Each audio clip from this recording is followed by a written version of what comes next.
Bab 231, Pengalaman pertama setelan kristal. Ular batu 7 langkah adalah setelan kristal ukuran sedang yang diproduksi bersama oleh Deeper Society dan Universitas Star Nebula. Tingginya 2,07 meter dan berat totalnya 3,88 ton. Ini adalah baju besi dengan struktur komposit bahan binatang iblis dan paduan berkekuatan sangat tinggi, sementara sisik dari 7 binatang iblis tipe ular yang berbeda menutupi area vitalnya memiliki bilah getar berbentuk taring ular, yang ditempa menggunakan bahan langit dan bumi yang disebut Howling Rock. Ketika Howling Rock diayunkan, ia dapat menghasilkan lolongan tajam yang dapat berubah menjadi serangan spiritual dan secara langsung membahayakan jiwa binatang iblis. Setelan kristal ini memberikan perhatian yang sama pada kekuatan dan ketangkasan dan sangat cocok untuk para EXO yang memiliki kekuatan tertentu dan mengejar kecepatan dan ketangkasan. Ini sangat cocok dengan data terbaru saya. Reputasi kamp pelatihan Guntur benar-benar layak diterima. Bahkan setelan kristal tipe uji telah dipersiapkan dengan sangat matang. Liao menjilat bibirnya saat matanya memancarkan tatapan serakah. Sambil menahan napas, dia dengan lembut membelai setelan kristal, ular batu 7 langkah. Saat prosesor kristal mulai menyala, reaktor sel kristal super terkompresi milik ular batu 7 langkah juga mulai beroperasi, sehingga melepaskan energi spiritual yang luar biasa dan kuat serta membangunkan mesin terbang susunan yang tertidur satu demi satu.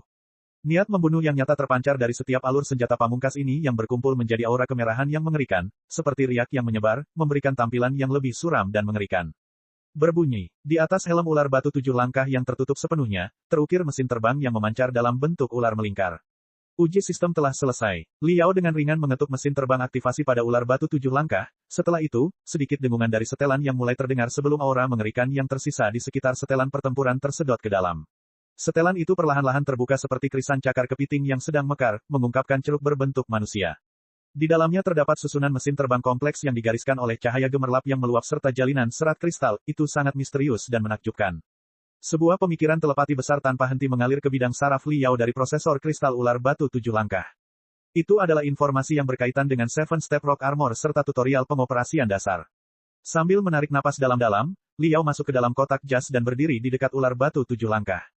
Ular batu 7 langkah, mulai. Komponen setelan seperti kelopak ditutup satu per satu, mereka cocok satu sama lain dengan cukup sempurna. Didorong oleh mesin terbang arai, energi spiritual dengan cepat beredar di seluruh tubuhnya saat Liao dan setelan kristal bergabung menjadi satu kesatuan, serat kristal dan meridian Liao menyatu, membentuk koneksi sempurna. Ledakan, jiwa Liao merasakan gelombang yang tidak dapat dijelaskan. Seolah kesadarannya meninggalkan tubuhnya dan mencapai kondisi yang benar-benar baru. Perasaan mengemudikan jas kristal benar-benar berbeda dengan mengenakan baju besi berat. Tidak ada sedikit pun beban atau kekangan. Rasanya seperti memiliki tubuh baru, yang memiliki banyak organ baru dan kuat. Helm yang tertutup sepenuhnya memiliki 6 mata kristal di sekelilingnya, memberinya penglihatan 360 derajat ke segala arah. 2 di antaranya, satu di depan dan satu lagi di belakang, merupakan mata kristal jarak jauh. Penglihatan jarak jauh seperti itu memungkinkan Liao melihat dengan jelas tekstur batu yang berjarak 200 meter. Di tengahnya ada mata kristal termografi, mengamati melalui yang memberinya pemandangan penuh warna dan menakjubkan. Sensasi seperti ini sungguh tidak nyaman. Saraf penglihatan dan otak manusia sudah lama terbiasa mengamati dunia dengan cara tertentu. Saat seluruh dunia dari berbagai sudut di berbagai layar muncul di otaknya, reaksi pertama Liao adalah pusing, dia merasakan keinginan untuk muntah. Setelah menutup matanya, segalanya menjadi gelap, sedangkan pendengarannya dan indera lainnya menjadi lebih kuat. Dia bahkan bisa mendengar nafasnya, kerikil yang bergesekan satu sama lain, detak jantungnya, energi spiritual yang mengalir di antara serat kristal, bebatuan yang hancur oleh pakaian kristal, serta debu yang berterbangan di tiup angin. Suara-suara ini bercampur dengan suara mendengung yang dibuat oleh ratusan mesin terbang yang beroperasi secara bersamaan. Rumor mengatakan bahwa EXO veteran dapat membedakan kondisi setiap mesin terbang dari suara-suara ini. Namun ketika Liao datang untuk mendengarkan mereka, rasanya seperti lebah menari di udara, itu adalah hiruk pikuk yang kacau balau. Sementara itu, kulitnya menjadi sangat sensitif. Rasanya seperti puluhan ribu bulu menggelitiknya pada saat yang bersamaan, membuatnya gemetar terus-menerus. Dalam situasi seperti ini, Liao menegakkan lehernya dan berdiri diam selama setengah menit sambil perlahan menyesuaikan diri dengan panca indera yang sangat tajam. Namun, informasi baru dan kompleks membanjiri otaknya.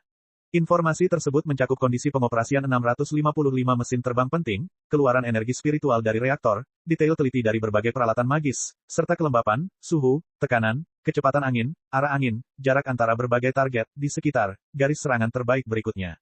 Liao merasa otaknya seperti akan meledak. Mengambil 2 napas panjang dan dalam, Liao mengangkat lengannya untuk melihat dengan cermat, mengabaikan informasi yang membanjiri otaknya. Dia perlahan menggerakkan jari-jarinya sambil terkesiap memuji. Telapak tangan 7 Step Rock Armor yang seperti ular bergerak persis sama. Liao sedikit menenangkan dirinya. Terlepas dari panca indera yang diperkuat, aku juga perlu menangani sejumlah besar informasi. Tampaknya, Mengemudikan jas kristal tidak terlalu sulit. Mari kita coba mengambil 2 langkah. Saat pikiran, berjalan, terlintas di benaknya, otot-otot kakinya segera menegang sebelum seluruh tubuh Li Yao keluar seolah-olah seseorang dengan kejam menendang pantatnya, seolah-olah seseorang telah menarik benang tak kasat mata yang melilit kakinya dengan keras.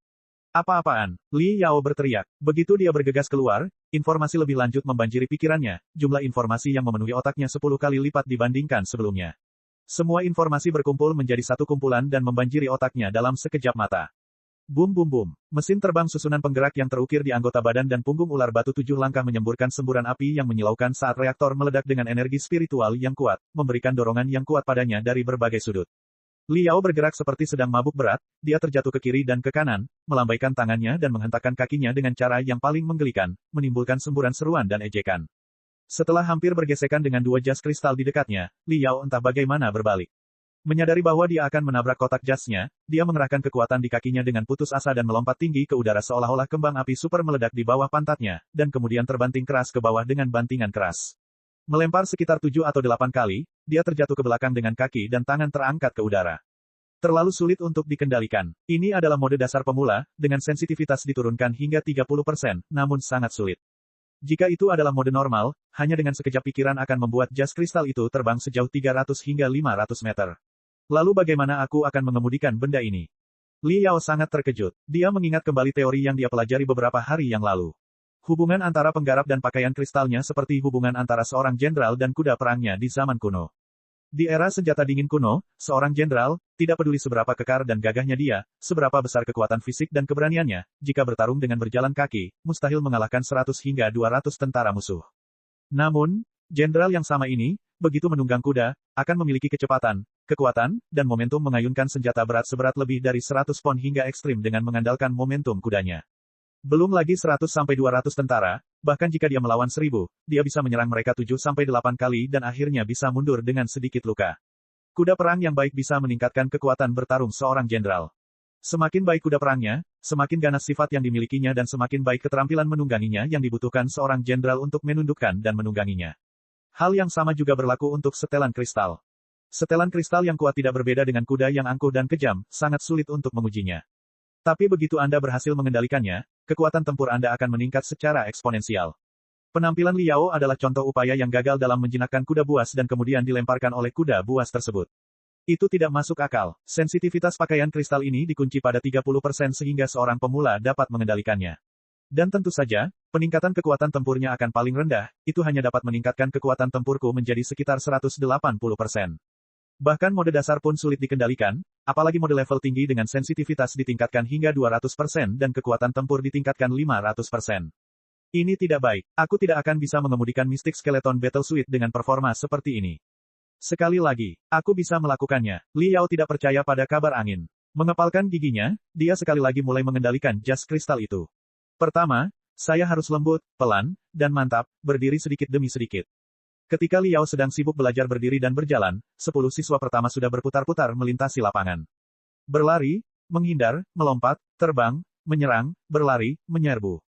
Semua peserta pelatihan ini memiliki sejumlah pengalaman dalam mengemudikan setelan kristal. Selain itu adalah mode dasar pemula. Mereka tidak menghadapi hambatan sama sekali, manuver mereka lancar dan bahkan tidak membutuhkan waktu setengah menit untuk menyelesaikan tes.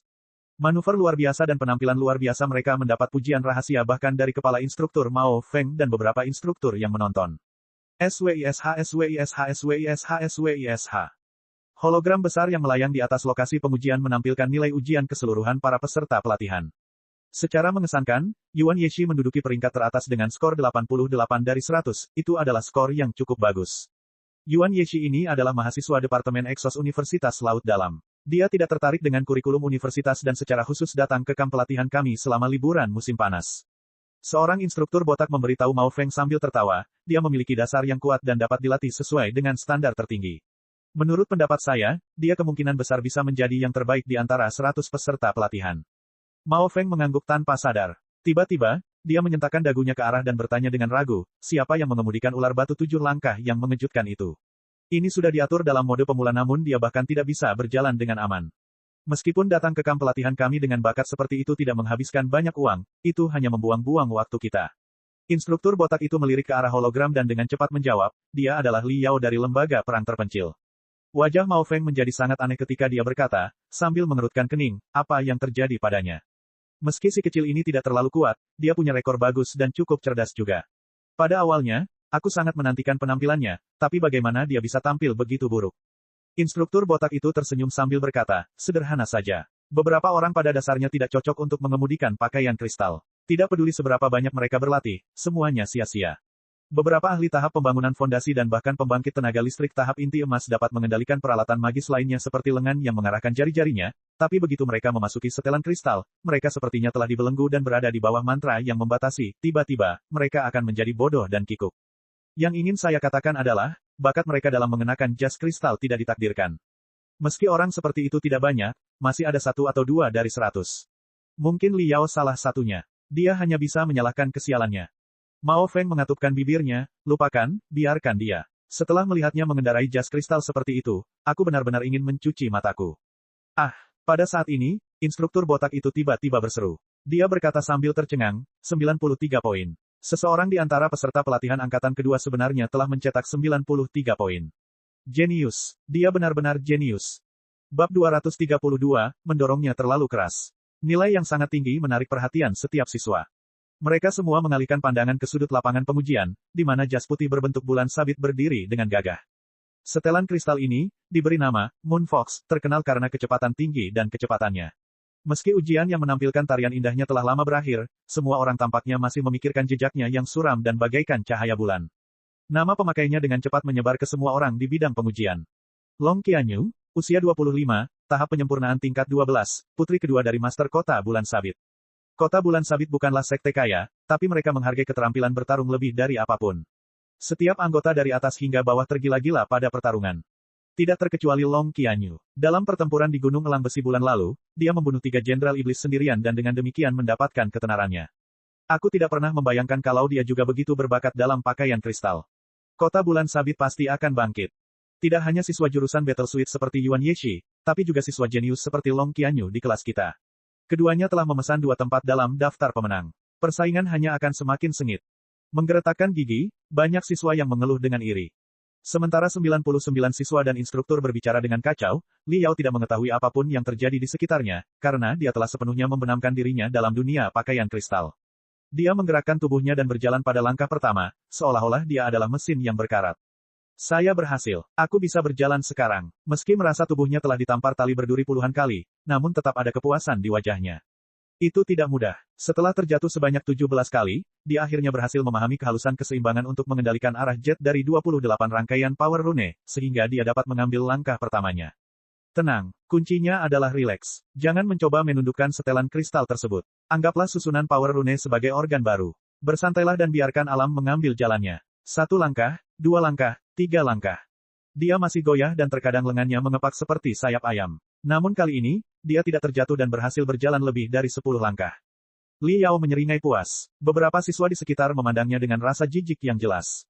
Itu hanya berjalan, yang paling sederhana dari semuanya. Butuh waktu lama baginya untuk belajar, dan dia tersenyum sekarang. Apakah dia tidak punya rasa malu? Li Yao tidak peduli dengan apa yang orang lain pikirkan tentang dirinya. Dia seperti anak laki-laki yang baru saja mendapat mainan baru dan sangat ingin menemukan cara baru untuk memainkannya. Seluruh tubuh dan jiwanya terbungkus dalam dunia pakaian kristal, haus untuk mengatasi semua kesulitan dan menemukan kegunaan baru. Selanjutnya, aku akan belajar cara melompat. Dibandingkan dengan berjalan, melompat 10 kali lebih sulit. Bahkan sebuah lompatan akan membutuhkan hampir 100 susunan rune untuk bekerja sama. Li Yao telah gagal puluhan kali, namun Li Yao tidak sedikit pun bosan, dia juga tidak peduli bagaimana orang lain memandangnya. Setelah setiap kegagalan, pemahamannya semakin dalam. Setelah setiap upaya, dia lebih baik dari yang sebelumnya. Perasaan mendekati kesuksesan sungguh manis. Akhirnya, setelah terjatuh tertelungkup untuk ke-32 kalinya, ia melakukan lompatan tepat sejauh 5 meter. Tidak lebih, tidak kurang. Tepatnya di tempat yang telah ditentukan oleh prosesor kristal. Aku punya keterampilan baru sekarang. Selanjutnya, haruskah aku belajar lari, atau lompat berturut-turut? Li Yao mendapati dirinya kecanduan pada pakaian kristal itu. Tepat pada saat ini, suara kasar Mao Feng terdengar di telinganya. Kelompok siswa terakhir, bersiaplah untuk mengikuti ujian. Sa Yangwen, jalur nomor 1. Zhou Kun, jalur nomor 2. Li Yao, jalur nomor 3. Apa? Untuk sesaat, Li Yao bingung. Kemudian dia menyadari bahwa dia sedang bermain dengan setelan kristal itu dengan sangat setia sehingga 1 jam penuh telah berlalu tanpa dia sadari. Kelompok siswa lainnya telah menyelesaikan ujiannya. Hasil tes awal mereka hampir siap sekarang. Ini terjadi terlalu cepat. Setelan kristal itu sangat menyenangkan. 1 jam terakhir terasa seperti setengah menit saat saya bermain-main dengan setelan itu. Saya belum cukup menikmatinya. Mengapa orang-orang ini begitu mahir dalam hal itu? Kita semua pemula, tapi ada kesenjangan yang cukup besar antara saya dan mereka. Pantas saja Mao Feng berkata akulah yang terlemah di antara kami semua. Dia tidak berbohong. Pesaingku semuanya jenius, ahli, dan profesional. Tapi itu tidak masalah. Dalam waktu 3 bulan, saya akan menjadi lebih jenius, ahli, dan profesional dibandingkan kalian semua. Saat menyiapkan rencana besarnya, Liao berjalan terlatih-tatih ke jalur nomor 3 dengan hati-hati. Karena dia baru saja belajar berjalan, pinggulnya bergoyang-goyang dan postur tubuhnya sangat jelek, sepertinya dia sedang mencoba memegang telur di antara kedua kakinya.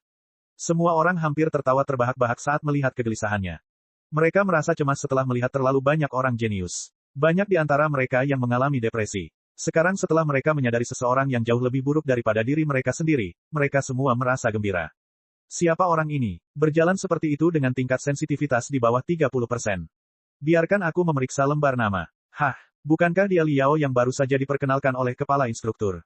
Yah, baiklah. Menurut apa yang dikatakan kepala instruktur, dia adalah burung pemakan bangkai, seorang pria yang kejam, seorang yang sangat tangguh di kampusnya.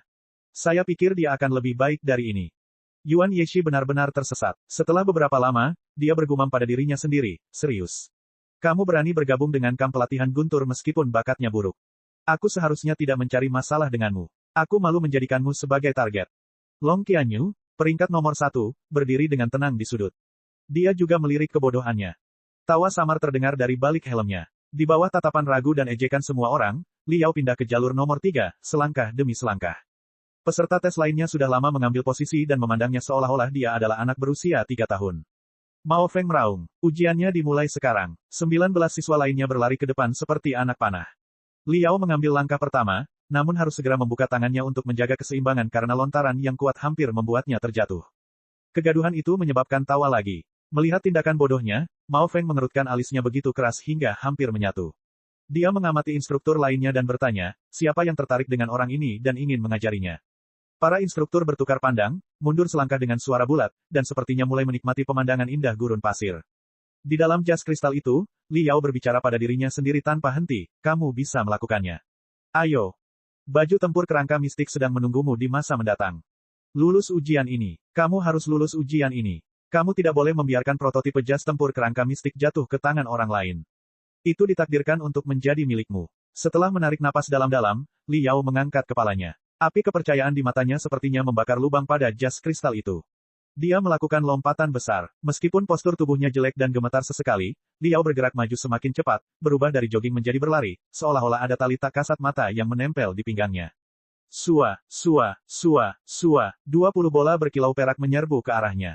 Tes setelan kristal terdiri dari 5 bagian, menghindar, menyerang, kelincahan, menyerang, dan menyerang kritis, yang masing-masing memiliki skor maksimum 20. Pada bagian menghindar, 1 skor akan dikurangi setiap kali peserta tes terkena bola berkilau perak.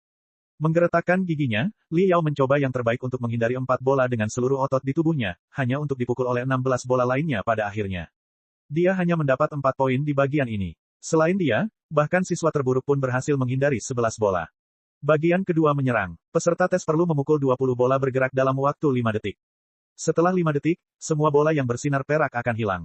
Biu, biu, biu, biu. Liao berdiri berjinjit dan melambaikan tangannya dengan liar, seolah-olah dia sedang tenggelam, sambil membidik bola.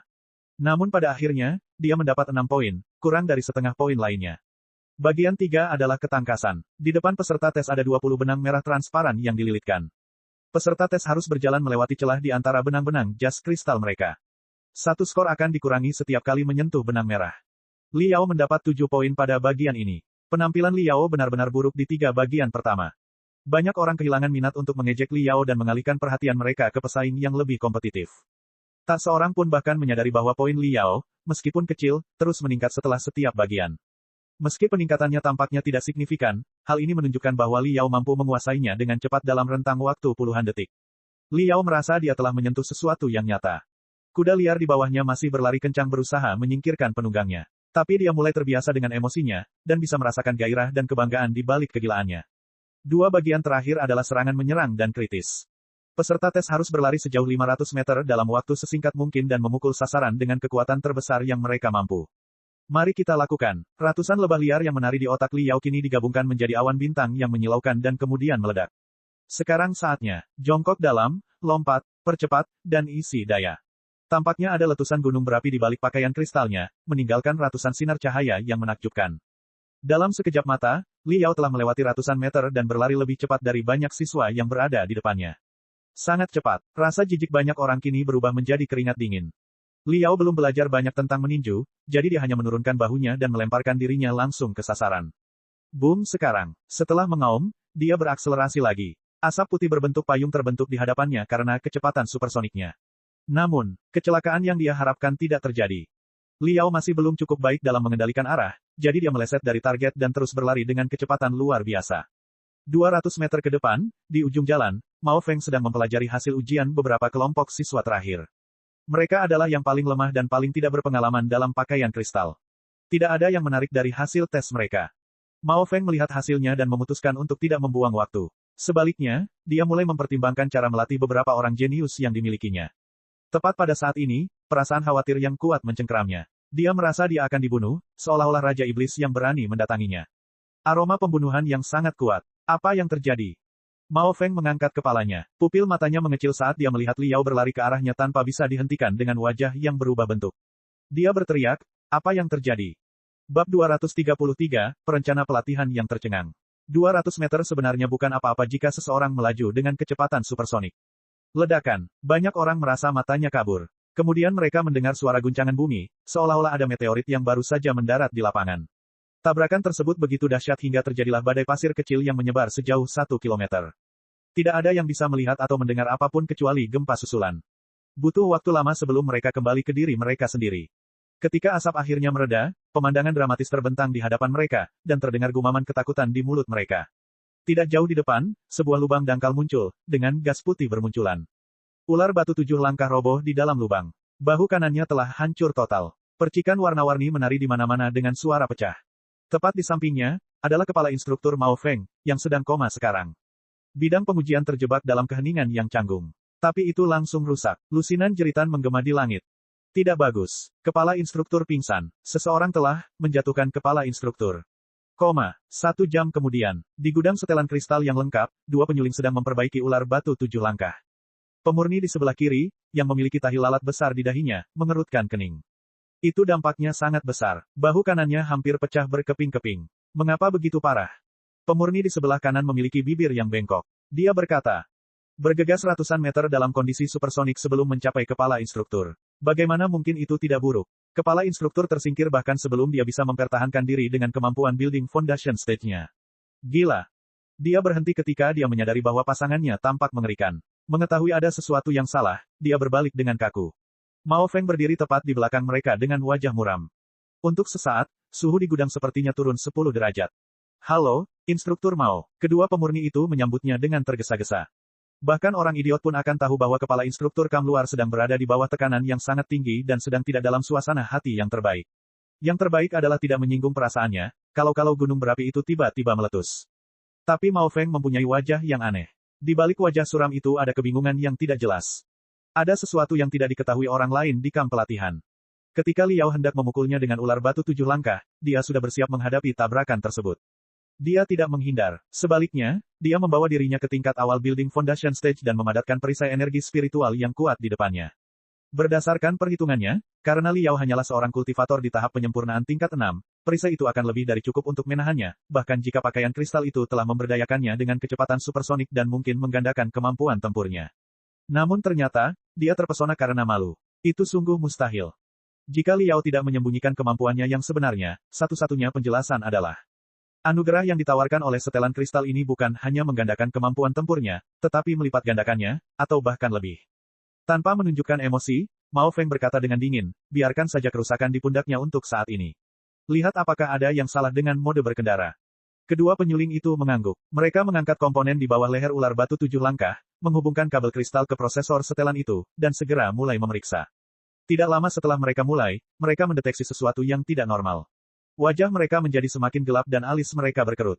Apa yang salah? Mao Feng bertanya dengan serius, alisnya terangkat. Mereka saling berpandangan satu sama lain. Pemurni pertama akhirnya mengambil keputusan dan berkata, Kepala Instruktur, sudah diketahui secara umum bahwa pakaian kristal untuk siswa baru semuanya merupakan barang antik dari 100 tahun yang lalu. Mereka telah melalui banyak pertempuran sebelumnya dan oleh karena itu menanggung banyak penderitaan, luka. Untuk memperbaikinya, kami harus mengganti beberapa komponennya dengan pengganti lain-lain, beberapa di antaranya sebenarnya kami perbaiki sendiri. Langsung saja, Mao Feng meninggikan suaranya. Penyulingan kedua melanjutkan. Apakah Anda ingat bahwa 2 hari yang lalu, badai petir yang sangat jarang melanda kamp kita? Beberapa gudang terpengaruh oleh cuaca. Saya berasumsi bahwa, karena terganggu oleh guntur, 2 kabel kristal dari pakaian itu terputus, menyebabkan kekacauan di mode mengemudi. Prosesor kristal menunjukkan bahwa setelan tersebut berada dalam mode pemula dengan sensitivitas 30%.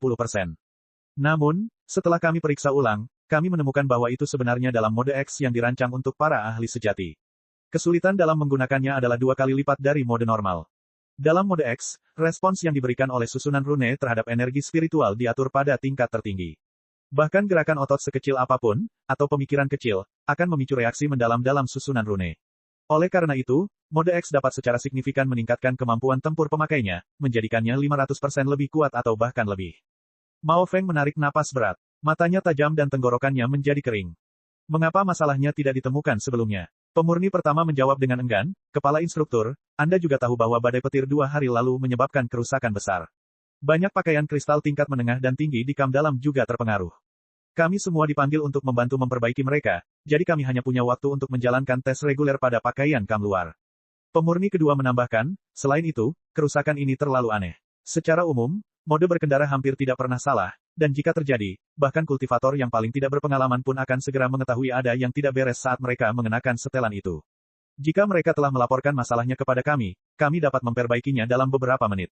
Dan melapor kepada kami adalah satu-satunya hal yang bisa mereka lakukan. Pemurni pertama menyeringai, mode X dirancang untuk Exos yang berkualifikasi, berpengalaman, dan mahir. Pemula akan kesulitan bertahan dalam mode seperti itu. Dia berhenti ketika dia menyadari apa yang baru saja dia katakan.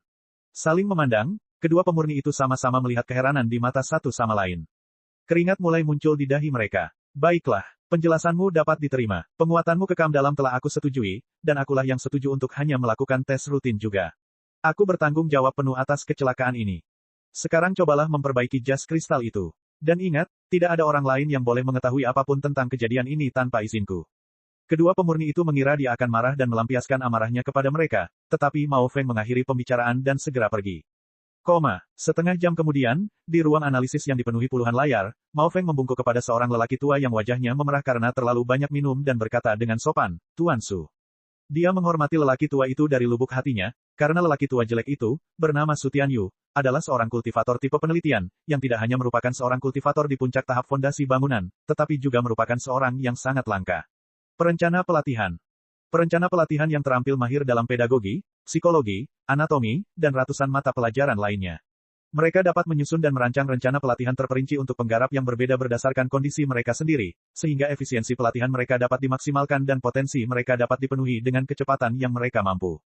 Keunggulan kamp pelatihan guntur yang tiada duanya, yang dapat ditunjukkan oleh fakta bahwa bahkan banyak siswa jurusan pakaian perang datang ke sini untuk perbaikan, sebagian didasarkan pada kemampuan mengesankan dari Lei Tingwei, seorang pria kuat di tahap formasi inti, dan sebagian karena rencana pelatihan kasus per kasus yang komprehensif untuk siswa yang dibuat oleh perencana pelatihan terbaik di bidangnya. Feng kecil, Tuan Su tersenyum, Anda harus tahu bahwa saya selalu menulis rencana pelatihan untuk para penggarap di tahap fondasi bangunan di kamp dalam. Mengapa Anda meminta saya untuk merancang rencana pelatihan yang dibuat khusus untuk penggarap tingkat pemurnian di kamp luar? Siapa yang hampir tidak tahu apa-apa tentang pelatihan? Siapa orang ini? Sepupumu. Benar? Aku mendengar sesuatu yang tidak dapat dipercaya dalam perjalanan ke sini. Katanya kamu tersingkir di lapangan pengujian. Mao Feng tidak berani menatap tajam ke arah Tuan Su. Karena malu, dia mencoba tersenyum dan berkata, Tuan Su, jangan terburu-buru. Saya akan menunjukkan beberapa klip video kepada Anda. Kita akan membicarakannya nanti setelah Anda mengevaluasi kinerja dalam ujian. Mao Feng melambaikan tangannya. Semua layar mulai diputar secara bersamaan. Itu adalah klip dari kamera di lapangan pengujian, yang menggambarkan setiap gerakan Li Yao sejak dia mengenakan jas kristalnya. Tuan Su melirik ke layar dan berkata dengan santai, siswa ini mungkin belum pernah menyentuh pakaian kristal sebelumnya. Kemungkinan besar dia hampir tidak pernah melakukan simulasi atau memainkan permainan pakaian kristal. Dia sama sekali tidak tahu apa-apa tentang pakaian kristal. Seorang pemula klasik. Namun, dia sangat pandai belajar dari kegagalannya, dan dia tidak melakukan kesalahan yang sama 2 kali. Oleh karena itu, dia berkembang pesat. Dengar, dia mungkin terjatuh puluhan kali saat pertama kali memulai, tapi itu semua karena alasan yang berbeda. Seolah-olah dia hampir tidak bisa berdiri atau berjalan. Namun kenyataannya, dia mencoba berbagai cara manipulasi kekuatan untuk menguji postur terbaik untuk berdiri dan berjalan. Tidak buruk, tidak buruk. Semakin banyak Su memperhatikan, semakin banyak dia mulai berbicara. Dia menganggukkan kepalanya tanpa menyadarinya. Peningkatannya sungguh luar biasa. Sesaat lalu, dia masih belum bisa berdiri dan sekarang sudah jogging. Namun, bukan hal yang aneh jika seorang siswa yang tidak memiliki pengetahuan sebelumnya dapat belajar dengan sangat cepat pada periode awal. Berdasarkan klip video ini, saya hanya bisa mengatakan bahwa dia adalah siswa yang cerdas dan cukup berbakat. Jelas tidak cukup baik bagi saya untuk membuat rencana pelatihan untuknya. Sebelum dia menyelesaikan kalimatnya, Liao dalam klip video mulai berlari dan bergegas ke kondisi supersonik. Hah, Tuan Su mengangkat alisnya dan memandang Mao Feng dengan curiga. Dia bergumam, itu tidak benar. Saya ingat tes untuk siswa baru dilakukan dalam mode pemula, yang hanya dapat menggandakan kemampuan siswa dalam skenario terbaik. Alasan Anda datang kepada saya adalah karena anak ini jenius dalam berlari dan Anda ingin saya membuat rencana latihan yang akan meningkatkan potensi larinya. Mao Feng menggelengkan kepalanya, dia menghela nafas. Tuan Su, Anda salah. Anak itu bukan pelari yang jenius. Ular batu 7 langkah yang dia gunakan juga tidak diatur dalam mode pemula. Mode X lah yang hanya bisa dilakukan oleh para ahli top. Apa? Tuan Su terkejut. Bab 234, nomor 100. Suasana di lapangan pengujian terasa aneh. Semua siswa berkumpul dan berbisik satu sama lain, dan topik mereka, tidak diragukan lagi, adalah Liao yang sangat luar biasa sehingga membuat kepala instruktur pingsan pada hari pertama dia memasuki kamp. Meskipun mereka agak terkejut dengan kecepatan luar biasa Liao, mereka tidak terlalu memikirkannya dan hanya menganggap Liao sebagai kultivator tipe kecepatan yang tidak fokus pada teknik pergerakan tubuh. Banyak dari mereka sudah berada pada tahap penyempurnaan tingkat tinggi. Dengan teknik pergerakan tubuh yang canggih dan peningkatan setelan kristal, sangat mungkin untuk berlari dengan kecepatan supersonik dan menyebabkan ledakan sonik. Namun, berlari dengan kecepatan supersonik sejenak dan mengendalikan tubuh dengan nyaman di bawahnya sangatlah berbeda. Untuk terjun ke kondisi supersonik, penggarap negara penyempurnaan tingkat tinggi sudah cukup. Tetapi untuk mempertahankan kemampuan tempur dengan pengendalian diri di bawah kondisi supersonik, bahkan banyak penggarap negara yayasan bangunan menganggapnya diinginkan namun tidak dapat dijangkau. Pengendalian diri selalu diutamakan. Seorang kultivator dewasa tidak akan mengejar kecepatan atau kekuatan ekstrim yang tidak dapat mereka manipulasi. Pesawat tempur berpengalaman tidak akan membiarkan dirinya tetap mengudara dengan mudah. Kaki mereka tidak akan mencapai lebih tinggi dari pinggang ketika mereka menendang.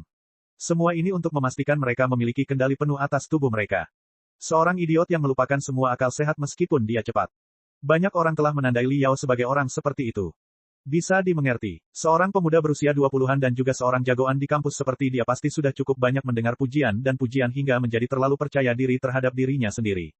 Tiba-tiba, ternyata dia tidak punya bakat apapun dalam pakaian kristal, dan semua orang di lapangan menyaksikan aibnya. Dia pasti sangat marah hingga ingin memamerkan keahlian terbaiknya. Tapi semuanya tidak beres dan menyebabkan kekacauan. Beberapa orang mengira mereka tahu apa yang ada dalam pikiran Liao. Dia akan sangat menderita. Kepala instruktur tampaknya bukan orang yang lunak. Dia pasti sedang mengertakkan gigi dan berharap untuk memotong Liao sekarang. Tidak akan ada hari yang berlalu tanpa Liao menyesali perbuatannya dalam 3 bulan berikutnya. 3 bulan. Dia tidak punya bakat dan dia hanya membuat marah kepala instruktur. Aku yakin dia akan diusir dari sini sebentar lagi. Saat itu, Liao kembali terlihat oleh semua orang, menyebabkan keributan. Apa? Dia sudah kembali dari ruang pengobatan. Dia pulih sepenuhnya dari dampak sebesar itu dalam waktu sesingkat itu. Tubuhnya sangat kuat. Tapi dia terlihat bodoh. Apakah otaknya terluka? Liao tidak mendengarnya dan berjalan ke tempatnya sendiri, hanya untuk dihadang oleh sosok tinggi kurus. Dia mengangkat kepalanya. Itu adalah Yuan Yeshi dari Universitas Laut Dalam. Liao, aku menarik kembali pernyataanku sebelumnya. Dengan sedikit ejekan di wajahnya, Yuan Yeshi tersenyum, saya baru saja mengatakan bahwa saya akan menjadikan Anda sebagai target saya dan memusatkan perhatian penuh saya pada Anda dalam 3 bulan ke depan untuk melenyapkan Anda pada kesempatan pertama. Sekarang saya ambil kembali. Karena tidak pernah terpikir olehku bahwa bakatmu bisa begitu, mengintimidasi, dan penampilanmu begitu, luar biasa, sehingga bahkan kepala instruktur pun dijatuhkan olehmu hanya dengan satu gerakan. Aku tidak tega melenyapkan orang aneh yang berbakat dan luar biasa sepertimu.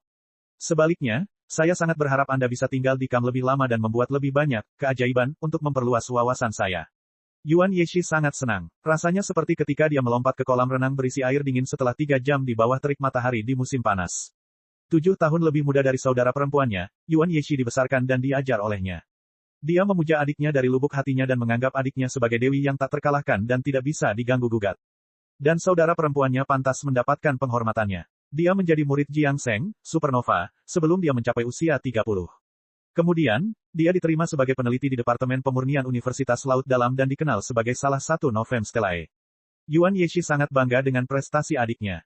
Namun beberapa hari yang lalu, saudara perempuannya mengungkit nama, Li Yao, dengan serius dan menggambarkannya sebagai seorang jenius langka dalam bidang pemurnian yang patut mendapat perhatian besar karena dia mungkin akan menjadi pesaing terbesar Novem Stellae dalam beberapa tahun ke depan.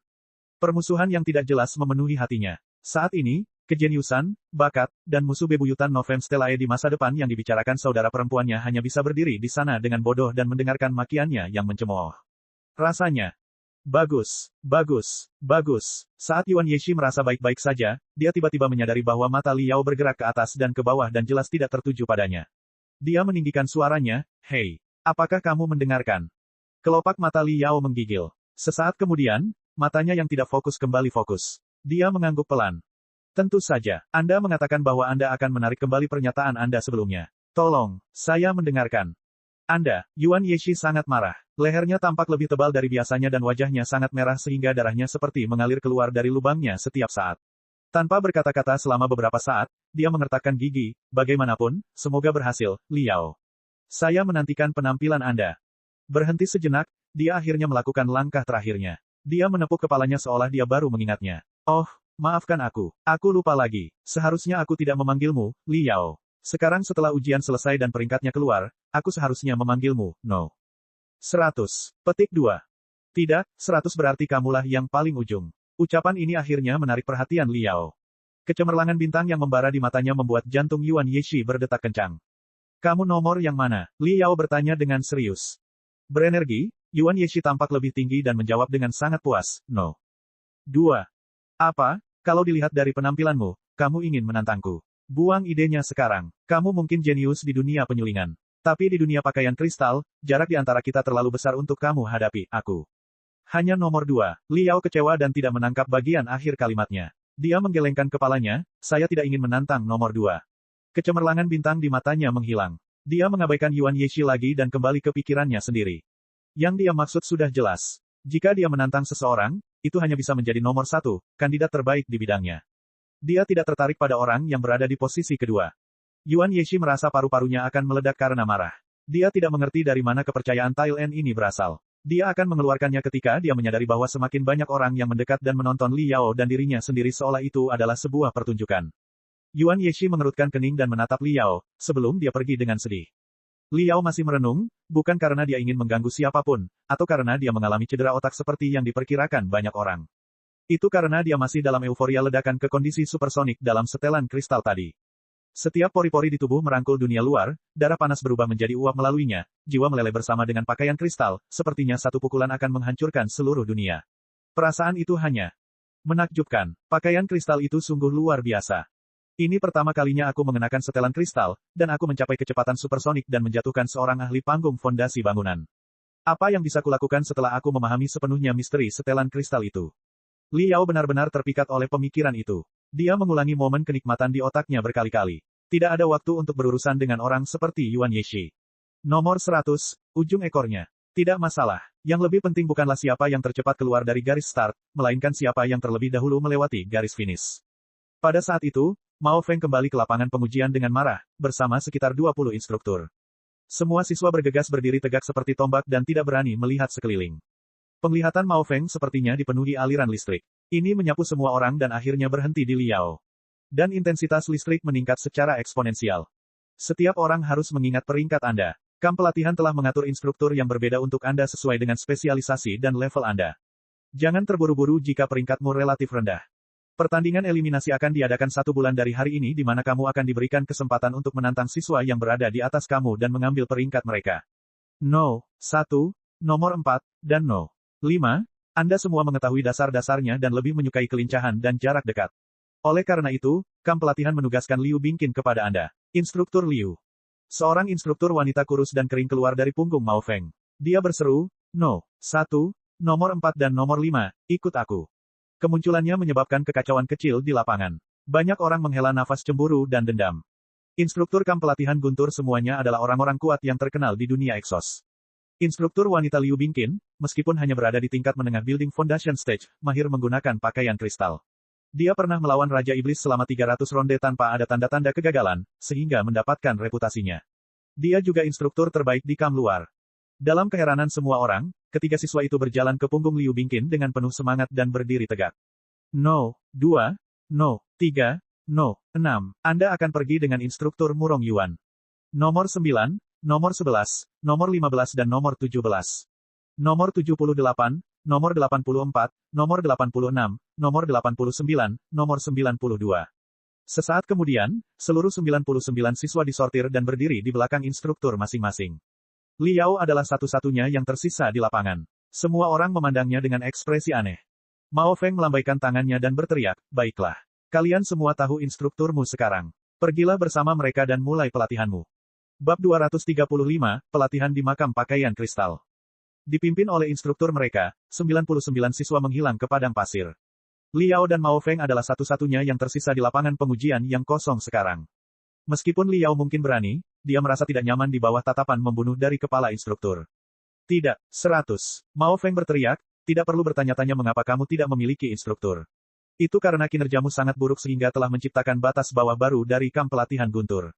Selama bertahun-tahun sebagai manajer kamp luar, saya belum pernah melihat orang aneh kedua seperti Anda. Anda tidak memenuhi syarat untuk menerima pelatihan reguler seperti mereka. Sekarang, aku memberimu dua pilihan. Opsi pertama, keluarlah dari sini secepat dan sejauh mungkin, dan berhentilah membuang-buang waktuku. Opsi kedua, tetap di kamp pelatihan dan mulai mempelajari dasar-dasar yang paling dasar. Selama latihanmu, aku akan menghancurkanmu, menyiksamu, menindasmu, dan membuatmu marah tanpa ampun.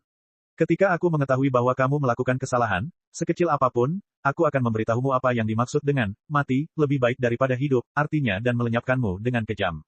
Sebaiknya kamu memilih opsi 1.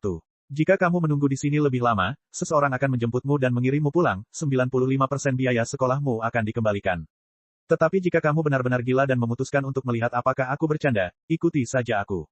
Mao Feng menyelesaikan kata-katanya tanpa jeda. Dia melompat ke pesawat kerangkanya dan bergerak seperti kilat, tidak pernah melihat ke belakang.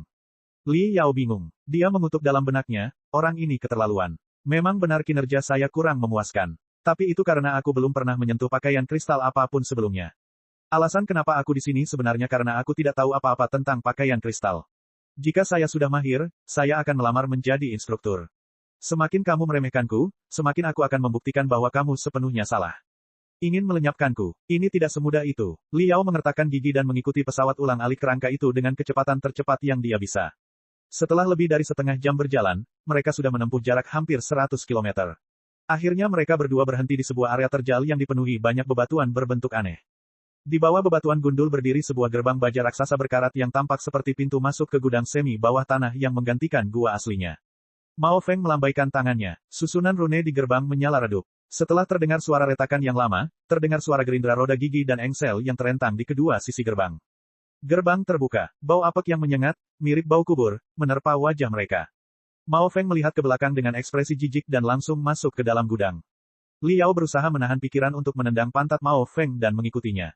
Itu bukanlah gudang besar. Orang bisa mengetahuinya hanya dengan sekali pandang. Puing-puing logam yang tampak seperti tulang membusuk berserakan di mana-mana. Mereka penuh bekas luka, babak belur, dan dalam berbagai bentuk. Liao butuh waktu lama sebelum dia menyadari bahwa itu semua adalah sisa pakaian kristal. Kemudian dia menyadari bahwa ini bukanlah gudang pakaian kristal, tapi kuburan bagi mereka.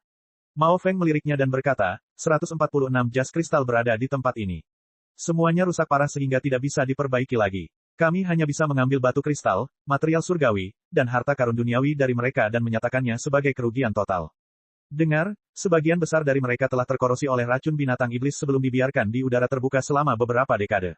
Oleh karena itu, semua komponennya telah berkarat. Bakatmu buruk dan kamu tidak tahu apa-apa tentang pakaian kristal. Jika kamu sudah memutuskan untuk belajar menjadi seorang EXO, ini akan menjadi titik awalmu.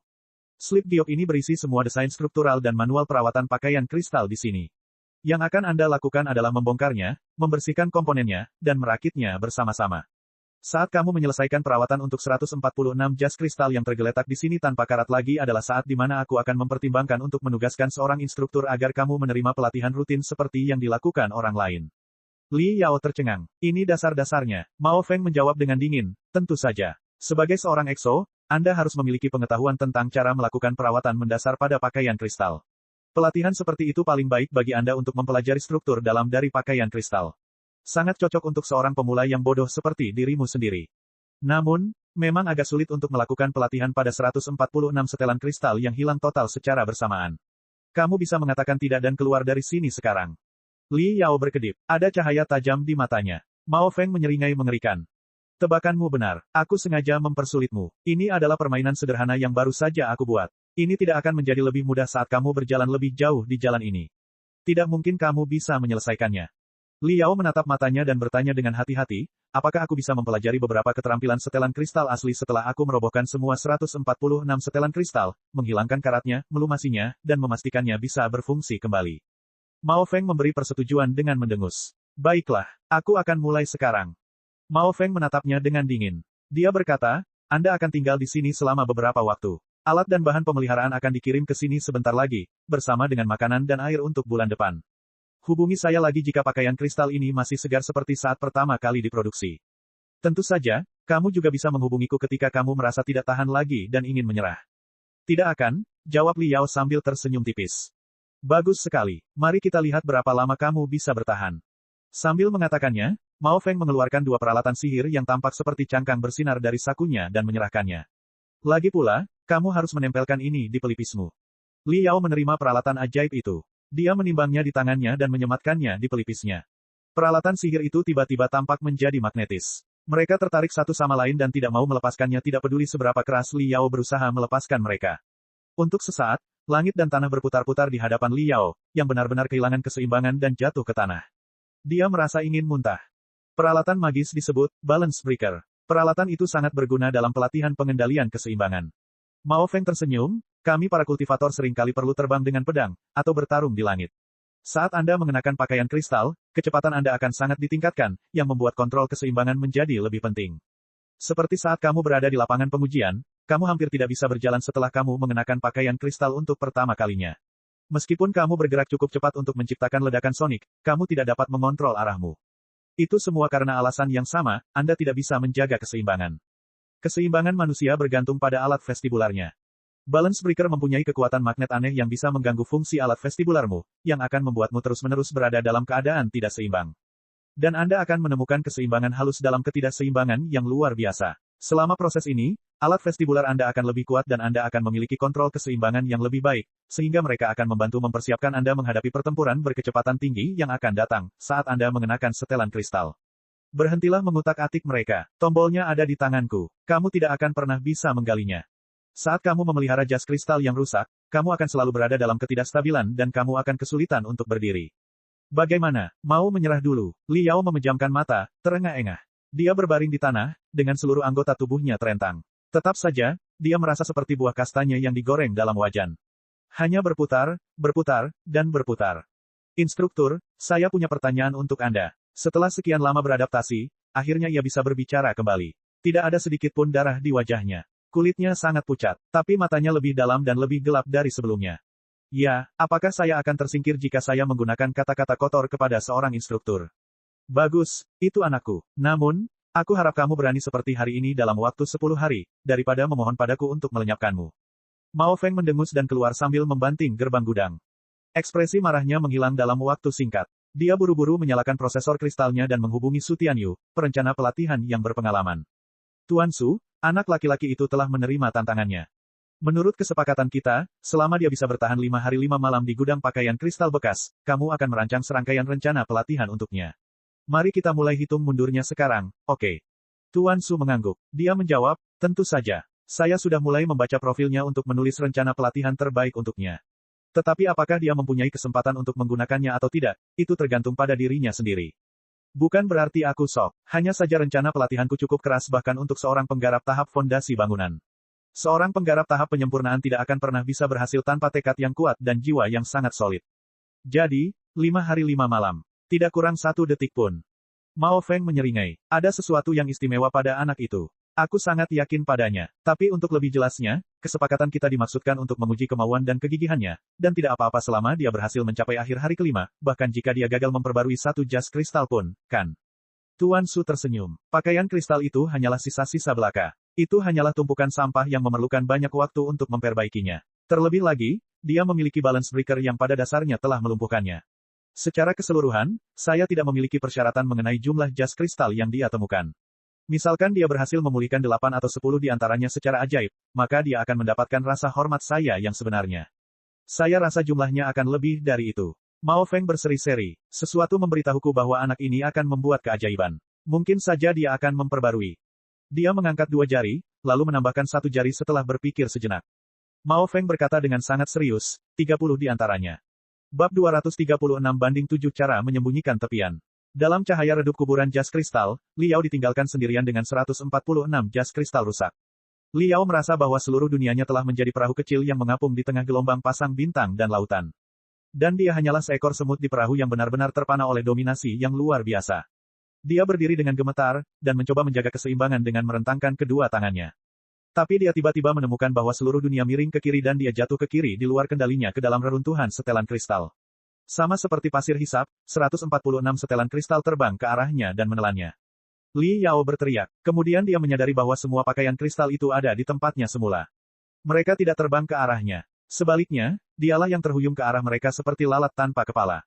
Sistem keseimbangan otakku benar-benar kacau sekarang. Aku bahkan tidak bisa berdiri tegak, dan setiap kali aku duduk, aku merasa ingin muntah. Bagaimana aku bisa mempertahankan pakaian kristal seperti ini? Tidak, jika semuanya tetap tidak berubah, aku tidak akan pernah menyelesaikan pekerjaan pemeliharaan dalam waktu 1 bulan. Dan bahkan jika aku menyelesaikannya, tidak akan ada waktu tersisa bagiku untuk mempelajari keterampilan setelan kristal apapun. Aku pasti akan menyelesaikannya, tersingkir. Mungkin itulah yang diharapkan oleh kepala instruktur. Aku tidak akan membiarkan hal ini terjadi padamu, brengsek. Pertama, berdiri dan tahan selama 3 detik. Li Yao mengertakkan gigi. Pembuluh darah muncul di wajahnya yang pucat. Dia berteriak dan berdiri, dan butuh waktu kurang dari setengah detik sebelum dia jatuh tertelungkup lagi. 10 menit kemudian, Li Yao telah mencoba 79 kali. Tidak sekalipun dia berhasil berdiri lebih dari 2 detik tanpa terjatuh. Wajahnya bengkak, tubuhnya dipenuhi memar. Kemudian Li Yao mencoba berdiri untuk yang ke-80 kalinya. Tapi kali ini tubuhnya tidak tahan lagi dan dia bersandar ke belakang sebelum dia mencium lutut jas kristal padat dengan bagian belakang kepalanya.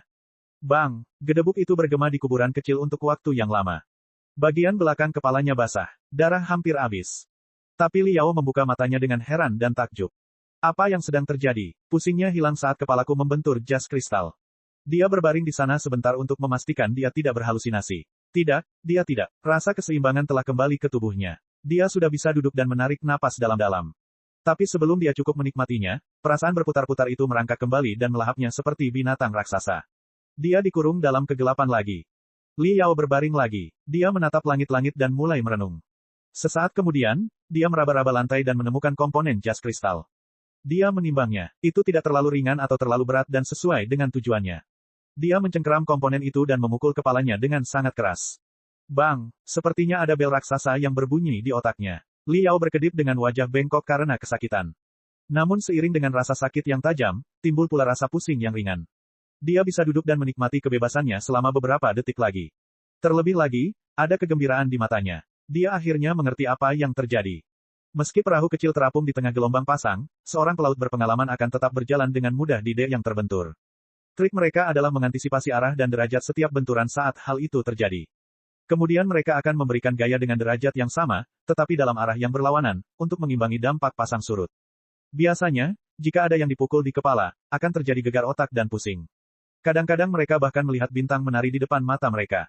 Tapi Li Yao sudah sangat pusing sebelum dipukul. Gelombang pusing kedua, yang disebabkan oleh ketukan, mengimbangi gelombang pusing pertama yang dipicu oleh balance breaker, menghasilkan keseimbangan halus baru. Sama persis dengan para pelaut berpengalaman yang menggunakan gerakannya sendiri untuk mengimbangi pergerakan laut. Atau lebih tepatnya, itu seperti dua angkutan cepat dengan kecepatan 800 km per jam, yang berada dalam keadaan relatif diam meskipun keduanya bergerak cepat. Ini sebabnya, balance breaker telah sepenuhnya menjungkirbalikkan sistem keseimbangan otakku. Tak mungkin aku bisa menumbangkannya. Namun, dengan melakukan intervensi kedua, saya dapat mengaktifkan gelombang ketidakseimbangan kedua. Ketika dua gelombang ketidakseimbangan saling berhadapan, mereka akan mengimbangi, dan sistem keseimbangan saya mungkin akan kembali normal. Setelah mengetahui mekanismenya, Li Yao mulai mencobanya. Dia menggelengkan kepalanya dengan kecepatan yang mencengangkan. Jika seseorang menggeleng terlalu cepat, ia akan merasa pusing karena banyak cairan di dalam otaknya yang akan mengenai tengkorak jika diguncang sembarangan. Seperti halnya ketika rem sebuah shuttle diinjak, penumpang yang berada di dalamnya akan mencondongkan tubuh ke depan tanpa terkendali meski kendaraan telah berhenti. Li Yao tidak bisa menahannya lagi dan mulai muntah. Karena dia gagal mengendalikan intensitasnya, kedua gelombang pusing itu tidak mengimbanginya. Sebaliknya, Mereka bergabung bersama seolah-olah sebuah granat setrum telah meledak di otaknya, yang segera menjatuhkannya. Namun Liao tidak sedikit pun merasa frustrasi. Sebaliknya, dia malah bersemangat. Karena teorinya telah terbukti, dampak luar bisa mempengaruhi rasa pusing di dalam otaknya. Kalau pusingnya bisa diperkuat, tentu bisa dilemahkan. Ayo sekarang, aku memahaminya. Mari kita lihat siapa yang bisa menghentikanku sekarang. 1 jam kemudian, 47 luka baru dan 209 memar baru ditambahkan ke tubuh Liao. Dia akhirnya memahami frekuensi pusing, serta keahlian khusus bernama gegar otak. Meskipun itu tidak cukup untuk melepaskannya dari pusaran rasa pusing, dia mampu berdiri dan kembali bekerja sekarang. Latihan keseimbangan tidak bisa dilakukan dalam sehari. Saya sudah melakukan pemulihan dengan baik dalam waktu singkat. Mari kita tingkatkan nanti di hari-hari mendatang. Sekarang, mulai perawatan jas kristal. Liao tidak bisa menunggu lebih lama lagi. Perawatan peralatan ajaib adalah keahlian terbaiknya. Tapi setelah memeriksa setelan kristal yang hilang total dengan hati-hati, dia menemukan bahwa segala sesuatunya agak rumit. Apa yang ditinggalkan oleh kepala instruktur untuknya hanyalah sisa-sisa yang tidak bisa dihilangkan lagi. Pakaian kristal, sebagai perlengkapan sihir terbaik, memiliki tingkat presisi yang tinggi. Komponen utama dalam pakaian kristal yang hilang total, seperti reaktor kristal terkompresi super, semuanya telah dirobek. Satu-satunya yang tersisa pada masing-masingnya hanyalah kerangka kosongnya. Ibarat mayat tanpa otot, arteri, saraf, dan organ. Kerangka murni. Tapi tetap saja, ini jauh lebih rumit dari yang dibayangkan Liao. Itu bukan masalah terbesar Liao, karena batu giok yang ditinggalkan Mao Feng untuknya berisi semua desain struktur dan manual pemeliharaan di dalamnya. Dia tidak diminta untuk memodifikasi atau meningkatkannya. Oleh karena itu, dia hanya perlu menguraikan dan merakitnya sesuai dengan ilustrasi di slip giok. Ini akan memakan waktu, tapi hal itu tidak bisa dibatalkan. Masalah yang lebih rumit adalah pakaian kristal itu telah membusuk begitu lama di udara terbuka sehingga semua komponennya benar-benar berkarat, sama busuknya dengan tulang yang terkubur di bawah tanah selama beberapa dekade. Sampah yang telah diabaikan selama hampir 100 tahun akan dikelola oleh dia dan dia sendiri. Sungguh banyak sampah. Itu bukan pakaian kristal, itu benar-benar sampah. Itu bahkan lebih buruk daripada sampah yang biasa kukumpulkan di kuburan peralatan sihir. Penghilangan lain manapun akan mendapati dirinya tidak mampu berbuat apa-apa. Tapi ini aku dan aku harus melakukan yang terbaik sekarang. Liao mengertakkan gigi dan duduk bersila. Dia menutup matanya. Jiwanya kembali ke lubuk otaknya. Di tengah kedalaman pikirannya, pohon kenangan Ouyezi berkedip-kedip cemerlang. 40.000 tahun yang lalu, klan Peleburan 100 adalah sekte utama pemurni. Ia memiliki keahlian yang luar biasa dalam pemeliharaan peralatan sihir. Di klan 100 Peleburan, para pemula akan bertindak sebagai pekerja atau asisten untuk membantu merawat peralatan sihir sebelum mereka mulai menyempurnakannya secara formal. Bahkan Ouyezi sendiri telah menghabiskan beberapa tahun melakukan pekerjaan berat dalam memelihara peralatan sihir di masa-masa awalnya. Pada zaman dahulu alat perawatan belum banyak seperti sekarang ini. Semuanya harus dilakukan dengan tangan kosong. Banyak kenangan Ouyezi yang dimakan oleh Liao terkait dengan pemeliharaan peralatan sihir. Namun Liao belum pernah mempelajarinya sebelumnya, karena dia tidak pernah mempunyai kesempatan untuk menggunakannya. Sekarang, dia menyaksikan ratusan pekerjaan pemeliharaan yang dilakukan oleh Ouyezi sambil melakukan fast forward. Kemudian dia menenggelamkan kesadarannya ke dalam diri Ouyezi dan merasakan kelezatan seni pemeliharaan peralatan magis di zaman kuno. Mengingatnya dalam pikirannya, Liao merasa bahwa dia sedang melakukan sesuatu. Dia memilih bagian kenangan lain dan pergi ke lantai pertama Menara Pemurnian Surgawi, di mana dia menemukan sebuah buku berjudul 7 Cara Menyembunyikan Tepian dan mulai membaca secara intensif. 7 Ways to Hide Edge adalah buku pengantar pemeliharaan peralatan magis dari 100 Smelting Clan.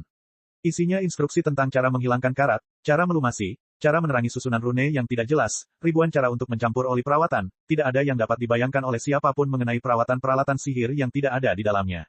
Sebagian besar trik dalam buku ini telah dilupakan 40.000 tahun kemudian. Liao menyerap pengetahuan dalam 7 cara menyembunyikan tepian dengan teknologi transmisi pikiran telepati, seperti ikan paus raksasa yang menyerap air. Meski begitu, dia masih membutuhkan waktu sehari semalam di Menara Pemurnian Surgawi sebelum dia sepenuhnya memahami banyak informasi di dalam buku.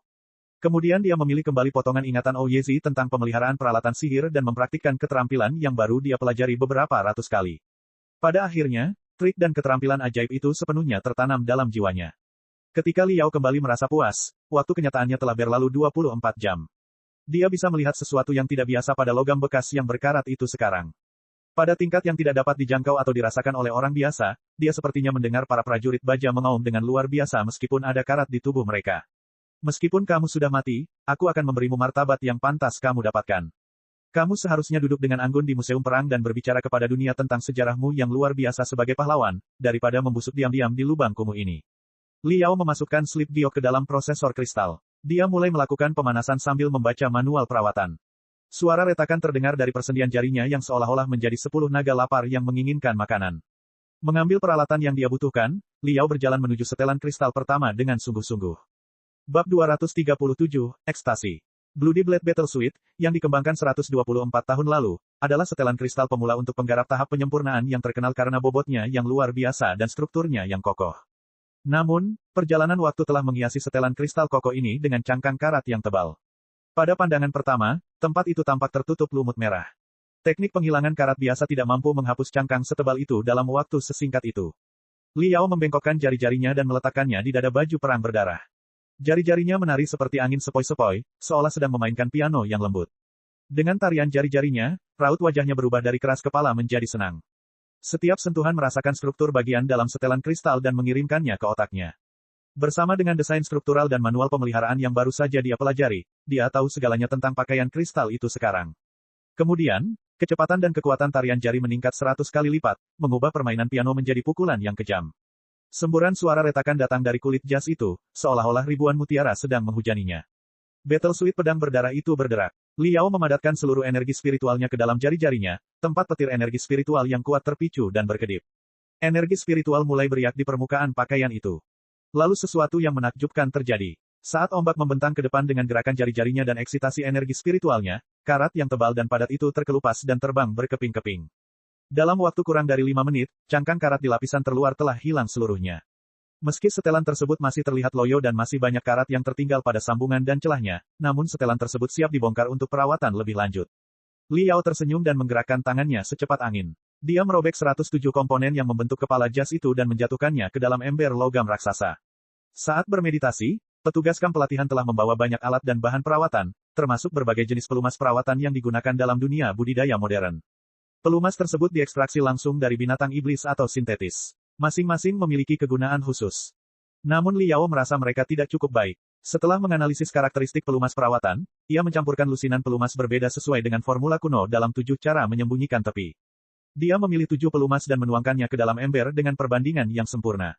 Saat dikocok, warna-warna cerah dari pelumas meleleh menjadi emas gelap, dan cairan campuran mulai mengeluarkan aroma eksotis. Kemudian, Liao memasukkan komponen tak berwarna ke dalam pelumas rahasia dengan lembut. Setelah itu, Liao memasukkan tangannya ke dalamnya. Sambil menggeram, tangan Liao gemetar hebat. Riak aneh muncul di permukaan pelumas emas gelap. Gelembung yang tak terhitung jumlahnya muncul. Di dasar cairan, arus bawah yang dipicu oleh gemetar tangan Liao menyapu komponen pakaian itu tanpa bisa dihentikan. Liao tampak diam, namun dia telah membawa energi spiritualnya hingga batasnya. Setiap otot, setiap arteri, dan setiap sarafnya memberikan tenaga untuk tangannya. Sesekali, dia perlu memukul kepalanya untuk melawan momok balance breaker. Tak kurang dari 3 menit, bajunya basah oleh keringat yang membuat otot-ototnya menggigil. 5 menit kemudian, Liao terengah-engah dan mengambil satu komponen dari pelumas. Dia mengamatinya dengan cermat di bawah cahaya. Setelah 2 prosedur penghilangan karat, komponen tersebut telah diperbarui seluruhnya. Itu sangat jernih tanpa sedikit pun karat, seolah-olah baru saja dikumpulkan dari tungku pemurnian yang kehangatannya belum sepenuhnya hilang. Namun, ada goresan kecil yang lebih tipis dari sehelai rambut di permukaannya, yang mungkin disebabkan oleh pertarungan sengit dengan binatang iblis. Menghilangkan karat, memoles, melumasi, memoles lagi, melumasi lagi. Banyak dari komponen kunci memerlukan nutrisi energi spiritual yang berulang-ulang sebelum dapat dirakit kembali. Prosedur yang membosankan dan membosankan mungkin membuat pusing para penyuling biasa, namun di mata Liao, prosedur tersebut membuat permainan yang paling indah dan menarik sehingga dia mendedikasikan seluruh perhatiannya. Pakaian kristal yang rusak semuanya adalah perlengkapan sihir klasik dari 100 tahun yang lalu. Mereka dapat dibagi menjadi 7 kategori dengan total 21 model berbeda. Liao hanya memiliki sedikit pengetahuan tentang benda-benda tersebut, kecuali perkenalan sederhana dalam jurnal setelan kristal yang dia baca sebelumnya, apalagi rincian desain strukturnya. Namun kini, dia tidak hanya diberi kesempatan untuk membaca desain struktural dan manual pemeliharaannya, dia juga diizinkan untuk menyentuh, memecah, mengeksplorasi, dan merakitnya sesuai keinginannya. Bagi seorang maniak peralatan sihir seperti dia seperti tikus di dalam toples nasi. Baik Mao Feng maupun Tuan Su menganggap pemeliharaan jas kristal yang rusak itu sebagai cobaan berat. Tidak pernah terpikir oleh mereka bahwa ini adalah bonus untuk Liao. Karena bagian-bagian penting dan pelat dari jas tersebut, yang terbuat dari bahan surgawi dan harta karun duniawi, telah dilepas dan kerangkanya adalah satu-satunya yang tersisa, Liao dapat menghargai keindahan inti dari jas kristal. Kerangka adalah dasar dari setelan kristal. Setelan kristal tanpa kerangka yang tepat seperti pria dengan tulang yang menyimpang. Itu tidak akan membantu tidak peduli berapa banyak material surgawi dan harta duniawi yang seseorang taruh di dalamnya. Dan kerangka jas kristal klasiknya sempurna. Melalui karat yang berserakan, Liao melihat pemandangan yang mempesona dan menggetarkan jiwa. Beberapa dari pakaian kristal itu hikmat, beberapa bersemangat, beberapa kasar, dan masih ada lagi yang misterius. Berbagai gaya kerangka telah membuatnya terpesona. Dia merasa sehebat ketika dia baru saja menghabiskan sebotol anggur yang enak. Ketika dia baru saja memulai, satu-satunya hal yang ada di pikirannya adalah menyelesaikan pekerjaannya secepat mungkin sehingga kepala instruktur Mao Feng akan dipermalukan. Tapi sekarang, setelah dia menyelesaikan perawatan jas kristal pertamanya, Bloody Blade Battle Suite, dia berhasil menghidupkannya kembali ke kejayaannya. Melihatnya berdiri seperti raja dalam kegelapan, dia segera membuang pikiran untuk membalas dendam. Dia lupa siapa Mao Feng atau di mana dia berada. Setiap inci pikirannya dipenuhi oleh pakaian kristal yang fantastis. Tidak ada apapun selain jas kristal, dan jas kristal. Dia hampir berharap waktu bisa mengalir lebih lambat, sehingga dia bisa tinggal beberapa tahun lagi di tambang emas ini. Setiap detik ketika jari-jarinya melintasi permukaan pakaian kristal itu memberinya ekstasi yang tak tertandingi yang ia harap dapat dinikmati lebih lama lagi.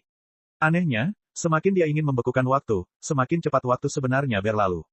Awalnya, dia membutuhkan waktu 1 jam untuk menyelesaikan satu pekerjaan. Tapi setelah dia menyerap dan mempelajari semua desain struktural dan manual pemeliharaan, hanya perlu beberapa menit baginya untuk membongkar setelan kristal menjadi komponen atom. Dalam pekerjaannya yang tiada akhir, Liao memahami pengetahuan yang luas, seperti lintah kering di dinding pembuluh darah dunia pakaian kristal yang telah menikmati cukup darah untuk menjadi montok. Pada awalnya, dia mempelajari paradigma kerangka jas kristal, dan cara sambungannya dihubungkan. Kemudian, dia mulai mengeksplorasi perbedaan kerangka antara pakaian kristal jarak dekat dan pakaian jarak jauh. Selanjutnya, dia terpesona dengan gaya yang berbeda-beda dari para pengrajinnya. Bahkan setelan kristal jarak dekat yang berat bisa memiliki gaya yang sangat berbeda jika dibuat oleh dua pengrajin berbeda, yang mungkin memiliki teori yang kontradiktif namun masuk akal tentang cara mendesain bagian tertentu. Pada akhirnya, dia tertarik dengan luka fatal yang menyebabkan dihentikannya pakaian kristal tersebut. Setiap model jas kristal memiliki kelemahannya masing-masing. Tidak ada setelan kristal yang sempurna. Di medan perang, begitu kelemahannya ditemukan oleh binatang iblis, akibatnya bisa mematikan. Oleh karena itu, luka fatal pada banyak pakaian kristal dengan model yang sama seringkali terletak di tempat yang sama. Liao meningkatkan kemampuan komputasinya hingga maksimal dan menyimpulkan apa yang terjadi di medan perang dari perbedaan halus luka pada pakaian kristal. Ia juga mempertimbangkan apakah ia dapat melakukan revisi terhadap desain kerangka kerja untuk menghindari dampak fatal atau setidaknya mengurangi dampaknya. Permainan yang menantang ini menarik perhatian penuhnya dan membuatnya kehilangan kesadaran akan waktu.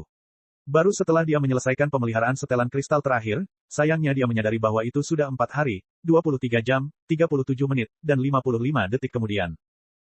Di ruang analisis, Mao Feng mondar-mandir dengan cemas. Dia sesekali memeriksa jam roh di dinding. Wajahnya semakin cerah setiap kali dia menyadari bahwa 10 detik telah berlalu. Tuan Su, tampaknya bocah itu telah berhasil. Dalam 20 menit lagi, dia akan menyelesaikan pengasingan 5 hari 5 malam dan membuktikan dirinya memenuhi syarat untuk keseluruhan perencanaan khusus Anda. Mao Feng berkata dengan penuh semangat. Meskipun dia tidak bisa melihat ke dalam gudang karena kurangnya kamera kristal, fakta bahwa Liao tinggal cukup lama tanpa menghubunginya membuktikan bahwa dia telah bertahan cukup lama. Meskipun dia mungkin tidak melakukan apapun selain menangis dan berguling selama 5 hari, dia masih berhasil sampai akhir. Tuan Su tetap tenang seperti biasanya. Dia berkata, bukannya tanpa rasa suka, Mao Feng, nampaknya kamu benar-benar bertemu dengan seorang siswa yang sangat terhormat kali ini. Upayaku dalam menyusun rencana pelatihan untuknya siang dan malam dan merevisi peralatan pelatihan dengan sumber daya dari perkemahan dalam ternyata tidak sia-sia sekarang. Tuan Su, Mao Feng tergerak. Dia tidak pernah berpikir bahwa perencana pelatihan kam dalam yang terbaik akan menghabiskan begitu banyak waktu untuk siswa kam luar yang tidak dikenal. Tuan Su tersenyum dan berkata, tidak perlu berterima kasih kepada saya. Anda dan saya memiliki kebiasaan buruk yang sama. Setiap kali kita bertemu dengan pemuda yang menjanjikan, kita tidak dapat menahan godaan untuk mengeluarkan yang terbaik dari mereka. Saya pikir ini penyakit akibat kerja kita. Haha, sudah waktunya. Tinggal 10 menit lagi. Ayo berangkat ke sana. Baiklah. Dengan semangat tinggi, Mao Feng hendak membuka pintu, ketika prosesor kristal mini di pergelangan tangannya mulai berdengung. Pesan pada prosesor kristal itu menghantam wajahnya. Apakah kamu bercanda? Hidung Mao Feng berubah bentuk karena marah. Kamu telah bertahan selama 4 hari, 23 jam 50 menit dan sekarang hanya tersisa 10 menit, dan kamu menyerah. Karena tidak punya pilihan lain, dia menerima obrolan video tersebut. Wajah pucat dan mata merah Liao yang seperti mayat memberinya kejutan besar. Kejutan yang lebih besar adalah apa yang dikatakan Liao selanjutnya. Melapor padamu, instruktur. Aku sudah menyelesaikan tugasku, kata Liao, tidak sepenuhnya puas. Kamu punya berapa banyak? 20, 30. Mao Feng bertanya tanpa sadar. 20, 30. Tentu saja aku telah menyelesaikan pekerjaan pemeliharaan 146 jas kristal. Bukankah kamu yang memberitahuku bahwa aku tidak boleh menghubungimu sampai aku menyelesaikan semuanya? Li Yao bingung. Mata rubinya berkedip cepat. Bab 238, Raja Pakaian Kristal. Setelah setengah jam, Mao Feng dan Tuan Su bergegas ke gudang jas kristal yang ditinggalkan. Keduanya saling melirik sebelum membuka pintu dan melihat ekspresi terkejut di mata masing-masing. Meskipun Mao Feng biasanya terlihat pemarah dan sering meledak-ledak, dia melakukan semua itu hanya untuk menakut-nakuti para peserta pelatihan, dia sengaja menciptakan persona seperti itu. Setelah menjadi kepala instruktur di kamp luar kamp pelatihan guntur selama 1 dekade, Mao Feng telah melihat semua jenis orang jenius dan ajaib, tetapi tidak satu pun dari mereka yang menggerakkan atau mengejutkannya. Namun, kali ini, dia benar-benar ketakutan. Lebih jauh lagi, dia dapat melihat bahwa bahkan Tuan Su, pelatih terbaik di kamp dalam, sangat terkejut. Dua pemurni kamp luar juga mengikuti keduanya dan mereka agak bingung. Mereka tidak dapat memahami mengapa kepala instruktur dan Tuan Su memanggil mereka ke gudang pakaian kristal yang ditinggalkan. Bukankah gudang ini sudah bertahun-tahun ditinggalkan? Namun saat mereka membuka pintu gudang, udara yang menerpa wajah mereka bukan lagi tak bernyawa dan berkarat, melainkan sedikit wangi manis, menggembirakan hati dan menyegarkan pikiran. Terlebih lagi, pemandangan di depan mereka membuat mata mereka langsung fokus. Di bawah cahaya redup, 140 jas kristal seperti 140 patung prajurit yang terbuat dari besi dan baja yang berdiri menjulang tinggi di gudang tanpa suara, memancarkan niat membunuh yang mengerikan. Setelan yang dulunya penuh karat kini tampak cerah seperti baru. Di bawah matahari terbenam, cahaya yang dibiaskan meledak dengan kecemerlangan warna-warni, membuat kelompok tersebut merasa seperti sedang berdiri di aula yang dipenuhi kristal, itu seindah mimpi. Dikelilingi dan dilindungi oleh banyak pakaian kristal, Li Yao berdiri sendirian di tengah gudang, mengundang mereka masuk. Penampilan tenang dan tatapan percaya diri di matanya memberikan kesan seolah-olah dia adalah penguasa dari 140 jas kristal, Raja Jas Kristal. Mao Feng dan Tuan Su menarik napas panjang dan dalam secara bersamaan saat mereka memasuki gudang. Sebaliknya, kedua pemurni itu tidak setenang mereka dan mulai berteriak, pakaian kristal yang telah dibuang selama beberapa dekade ini sebenarnya masih dipertahankan hingga tingkat ini. Luar biasa, Li Yao agak kesurupan. Li Yao pernah membayangkan bagaimana dia akan membalas atau menamparkan wajah Mao Feng dengan kejam ketika Mao Feng tiba, melampiaskan semua ketidakpuasan di hatinya.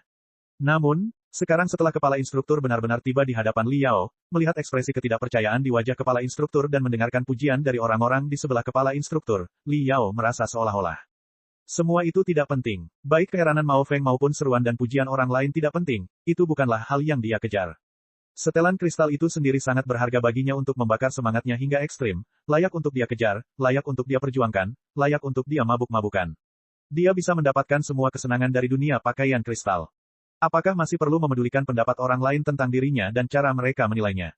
Tidak peduli apakah itu kritik atau pujian. Tidak masalah jika mereka memperlakukannya sebagai pemula atau menganggapnya sebagai orang aneh.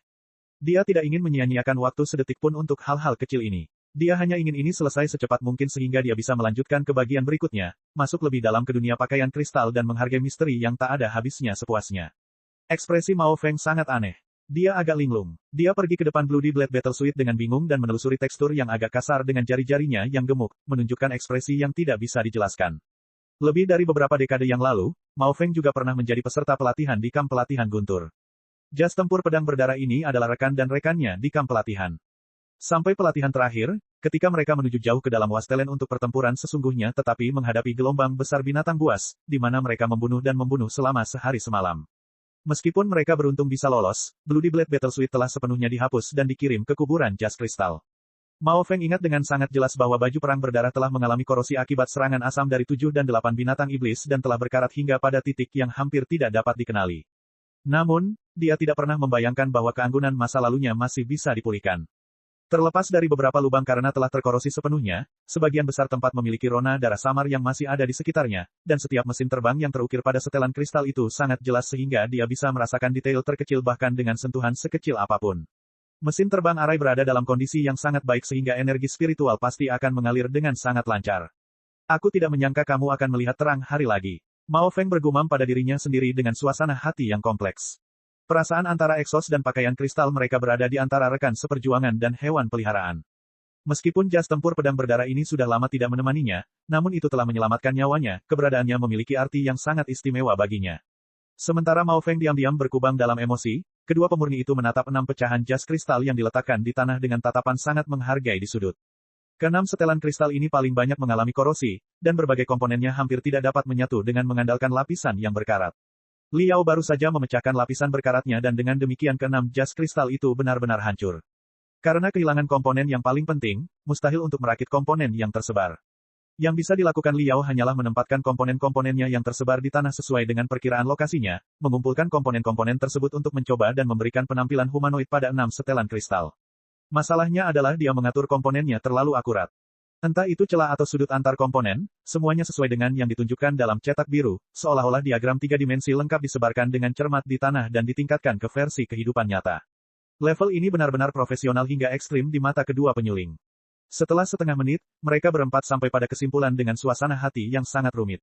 146 pakaian kristal bekas ini memang telah dirawat dengan cukup baik, bahkan celah terkecilnya pun belum dihilangkan. Dan ini semua selesai selagi memakai balance breaker itu. Anak ini benar-benar aneh. Jenggot Mao Feng bergetar saat dia memandang Liao. Hanya untuk menemukan Liao berbaring telentang di tengah gudang, tertidur lelap selama beberapa waktu, bahkan mendengkur ringan. Setelah terjaga selama 5 hari 5 malam tanpa istirahat sedikit pun dan sepenuhnya dalam konsentrasi tinggi, semangatnya telah sangat lelah. Ini hampir merupakan pembakaran jiwa paling dahsyat yang pernah dia alami sejak dia menjadi seorang kultivator. Dia benar-benar tidak bisa menahannya lagi dan jatuh ke negeri ajaib impiannya. Dalam mimpinya, dunia baru yang terdiri dari ribuan setelan kristal mekar perlahan seperti kuncup bunga. Tuan Su, kepala instruktur dan pelatih pergi ke sudut dan berbisik satu sama lain, apakah potensi orang aneh ini masih cukup bagi Anda untuk secara pribadi membuat rencana pelatihan untuknya? Tidak, Tuan Su menggelengkan kepalanya dan berkata sambil tersenyum kecut, saya menemukan bahwa rencana pelatihan yang saya buat untuknya beberapa hari yang lalu terlalu konservatif, saya masih perlu membuatnya sedikit lebih gila. Ketika Liao terbangun dari mimpi indahnya, hal pertama yang dilihatnya adalah kepala instruktur Mao Feng dengan ekspresi jahat menutupi wajahnya. Sekarang, bisakah aku mengikuti pelatihan normal bersama peserta pelatihan lainnya? Liao bertanya dengan gelisah. Secara teoritis, kamu bisa. Mao Feng tertawa terbahak-bahak, namun, semua instruktur telah melakukan pelatihan selama 5 hari, peserta pelatihan lainnya juga telah menyelesaikan pelatihan dasar mereka dan mulai masuk ke pelatihan tingkat yang lebih tinggi. Jika pemula seperti Anda bergabung dengan mereka, bukankah kamu menyeret semua orang ke bawah? Oleh karena itu, anggaplah dirimu beruntung karena instruktur ini telah memutuskan untuk melatihmu secara pribadi. Tentu saja, jika Anda berpikir ini hanya alasan, dan kenyataannya, instruktur ini ingin menggunakan kesempatan ini untuk menyiksa Anda, membinasakan Anda, menyiksa Anda, dan mencari kesempatan untuk melenyapkan Anda. Selamat, kamu benar. Jangan menatapku seperti itu, aku masih belum selesai. Bukankah kamu pandai melakukan perawatan pada pakaian kristal ini? Jadi, mulai sekarang, kamu harus meluangkan waktu ekstra 5 jam setiap malam untuk merawat pakaian kristal itu. Pakaian kristal yang akan kamu pertahankan kali ini bukanlah yang telah dibuang beberapa dekade yang lalu, tetapi pakaian kristal yang digunakan oleh semua peserta pelatihan di kamp luar. Baik itu prosesor kristal, reaktor, atau peralatan magis ofensif mereka, Anda harus melakukan pemeliharaan pada semuanya. Perawatannya 10 kali lebih sulit daripada pakaian kristal bekas. Saya telah mengatur 2 pemurni untuk mengawasi Anda. Anda harus melapor secara khusus kepada mereka. Tidak peduli seberapa berantakan atau lelahnya Anda, semuanya akan diserahkan kepada Anda untuk diselesaikan. Jika kamu tidak bisa menyelesaikannya, kamu harus melanjutkannya di siang hari, juga tidak perlu mempelajari taktik jas kristal, kamu tidak akan mengerti. Menghadapi raungan kepala instruktur, Liao tidak pernah berani menggoyangkan bulu matanya dan berkata dengan serius sambil mengangguk, saya mengerti, mari kita mulai. Mendengarkannya, Mao Feng agak terkejut ketika dia berkata sambil mengerutkan alisnya, kamu tidak punya sesuatu untuk dikatakan. Liao berpikir sejenak dan berkata, sebenarnya, aku bersedia. Berbicara, bisakah 5 jam perawatan ekstra di malam hari diubah menjadi 6 jam, dan bisakah aku mendapatkan pekerjaan tambahan juga? Aku bisa puas dengan tidur 1 jam lebih sedikit. Petik 2. Persis seperti itu, pelatihan gila dimulai. Pada siang hari, Liao disiksa dengan kejam oleh Mao Feng. Di malam hari, dia dengan hati-hati melakukan perawatan pada semua pakaian kristal yang digunakan oleh para peserta pelatihan.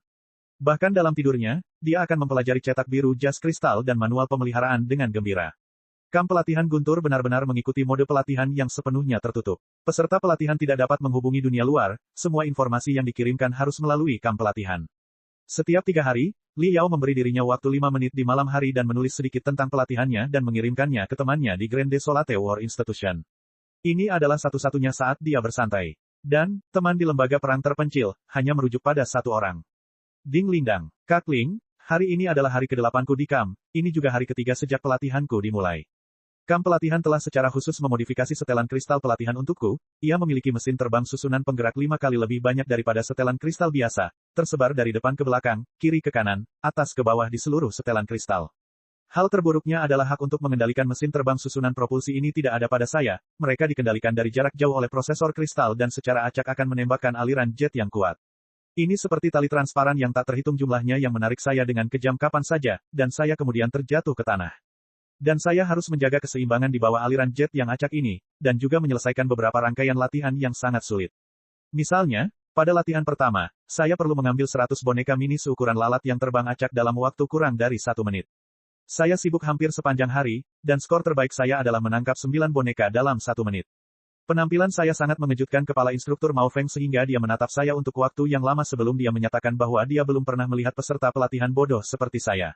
Yang lain dapat menangkap 20 hingga 30 boneka binatang ketika mereka pertama kali memulai. Tidak masalah, aku tidak mengindahkan kata-katanya. Bagaimanapun, aku tidak akan menyerah.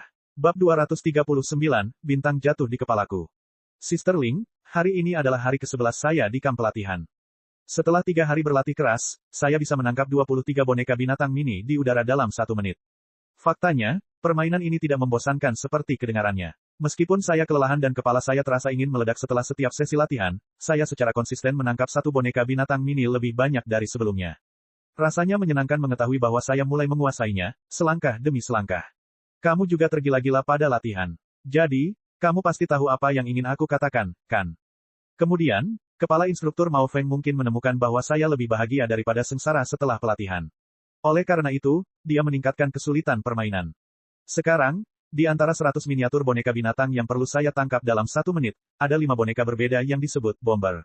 Begitu saya menyentuhnya, mereka akan mengeluarkan listrik kuat yang seringkali membuat saya kewalahan. Aku harus mengamati dan membedakan kelima pembom dari boneka binatang mini lainnya untuk menghindarinya. Ini sangat sulit, tapi kenapa aku begitu bersemangat? Sister Ling, hari ini adalah hari ke-17 saya di kamp. Aku menyelesaikan sesi latihan ketangkasan pertamaku sore ini. Dalam setelan kristal dengan sistem tenaga yang berantakan, aku menangkap 100 boneka binatang mini yang melarikan diri dan menghindari 21 pembom. Perasaan menjadi raja dunia sangat luar biasa. Semua keringat, kesakitan, dan semangat selama setengah bulan terakhir semuanya terbayar. Kamu pasti merasakan hal yang sama ketika kamu menguasai keterampilan baru karena kerja keras dan ketekunan, bukan? Jadi, kamu pasti mengerti perasaanku. Ini baru permulaan. Masih ada puluhan mata pelajaran latihan ketangkasan lainnya. Banyak yang kelihatannya menarik. Semakin banyak saya belajar, semakin bersemangat. Kadang terlalu bersemangat bahkan untuk tidur. Selain latihan ketangkasan, saya juga memulai latihan kekuatan. Dalam latihan kekuatan, saya diminta menggunakan pakaian kristal yang dimodifikasi khusus. Pakaian kristal dapat menggandakan kemampuan Exos, atau bahkan meningkatkannya 3 kali lipat. Tapi setelan kristal sialan ini untuk latihan kekuatan, sebaliknya, menyegel kekuatanku dan menekannya hingga 30%. Bahkan jika aku memukul dengan kekuatan dan jiwa penuhku, aku hanya akan memberikan 30% kerusakan yang aku alami sebelumnya. Terlebih lagi, banyak modul pemberat yang ditambahkan ke dalam pakaian kristal ini, yang pada dasarnya adalah bola besi yang tidak berguna. Modul tersebut membuat berat pakaian tersebut menjadi lebih dari 7 ton. Karena susunan rune anti-gravitasi dan susunan rune kekuatan keduanya sangat berkurang, pada dasarnya saya harus membawa sendiri sebagian besar dari 7 ton itu. Ini lebih seperti saya mengenakan pakaian perang raksasa yang sangat berat. Dan saya perlu menyelesaikan hampir 100 latihan, termasuk deep squat, deadlift, sprint, dan sebagainya, dalam pakaian kristal latihan kekuatan. Kedengarannya, luar biasa. Sister Ling, hari ini adalah hari ke-23 saya di kamp pelatihan. Pada siang hari, saya melatih kekuatan, kelincahan, dan kecepatan saya. Selama pelatihanku, klip video para ahli dari kamp pelatihan Guntur melawan binatang iblis diputar di prosesor kristal, sungguh brilian.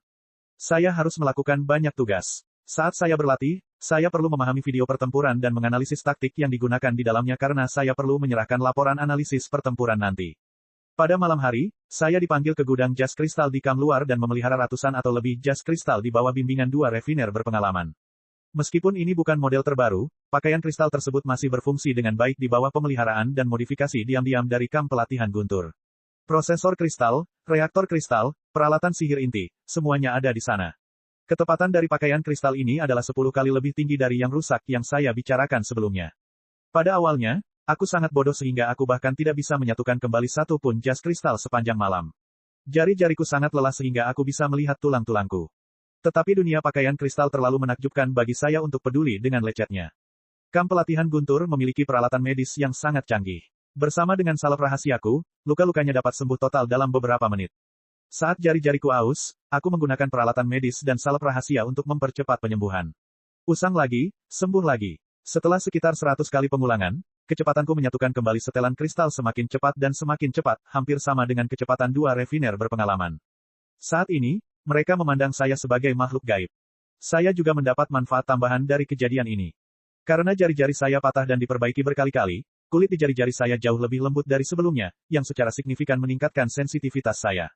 Dengan satu sentuhan, saya dapat mengetahui apakah lekukan suatu komponen tepat dan mulus atau tidak. Bahkan cacat 0,01 mm pun tidak dapat luput dari perhatian saya. Itu saja, aku akan ke gudang sekarang. Mungkin karena kinerja saya selama pemeliharaan pakaian kristal sangat gila dan dua penyuling berpengalaman sangat terkejut, mereka memutuskan untuk menyerahkan beberapa pekerjaan perbaikan sederhana kepada saya. Memperbaiki pakaian kristal, meskipun itu model antik dari 100 tahun yang lalu, meskipun masalahnya paling sederhana, itu tetap merupakan pekerjaan yang sulit dan menantang bagiku. Darahku mendidih. Jalan Armadominus masa depan dimulai sekarang. Sister Ling, hari ini adalah hari ke-29 saya di kamp pelatihan. Pertama, aku ingin memberitahumu sesuatu yang luar biasa. Saya telah maju ke level lain. Pada jam 4 pagi ini, saya keluar dengan pakaian kristal pelatihan untuk melakukan lembur karena saya merasa mata pelajaran yang diatur Mao Feng terlalu mudah dan kurang memuaskan. Tetapi saat saya kelelahan dan berada di ambang kehancuran, saya merasakan sesuatu yang misterius dan menakjubkan. Itu adalah batas siang dan malam, akhir dari kegelapan sebelum fajar. Di atas kepalaku, sebagian besar langit berwarna hitam, dengan galaksi-galaksi yang terang benderang dan bintang-bintang bersinar. Namun cakrawala di sebelah timur bermekaran dengan warna merah. Untuk sesaat, sepertinya semua bintang di langit menghujani kepalaku sebelum menghancurkan tubuhku dari atas tengkorakku. Sementara itu, cahaya pagi memelukku seperti pita. Langit, bumi, bintang, dan awan bergema dengan darah, otot, saraf, organ, dan jiwaku, menyemangati dan menyemangatiku. Aku akhirnya mencapai tahap penyempurnaan tingkat 7. Hahaha, tapi kamu mungkin tidak segembira aku, karena jarak di antara kita sekarang sedikit lebih kecil. Tidak lama lagi aku akan melampauimu. Pertandingan eliminasi pertama kamp pelatihan Guntur akan diadakan besok. Dari 100 siswa, hanya 50 yang akan bertahan. Siswa lain juga berlatih dengan gila-gilaan. Meskipun saya belum pernah melihatnya dengan mata kepala sendiri, saya tahu bahwa tidak satupun dari mereka akan mudah untuk ditangani, berdasarkan goresan pada pakaian kristal mereka. Selain itu, kemampuan mereka lebih tinggi dariku sebelumnya. Banyak dari mereka berada di tahap penyempurnaan level 10 atau bahkan lebih tinggi. Jika kita sama-sama ahli dalam mengendarai pakaian kristal yang memberi kita peningkatan yang setara, mereka akan lebih kuat dariku.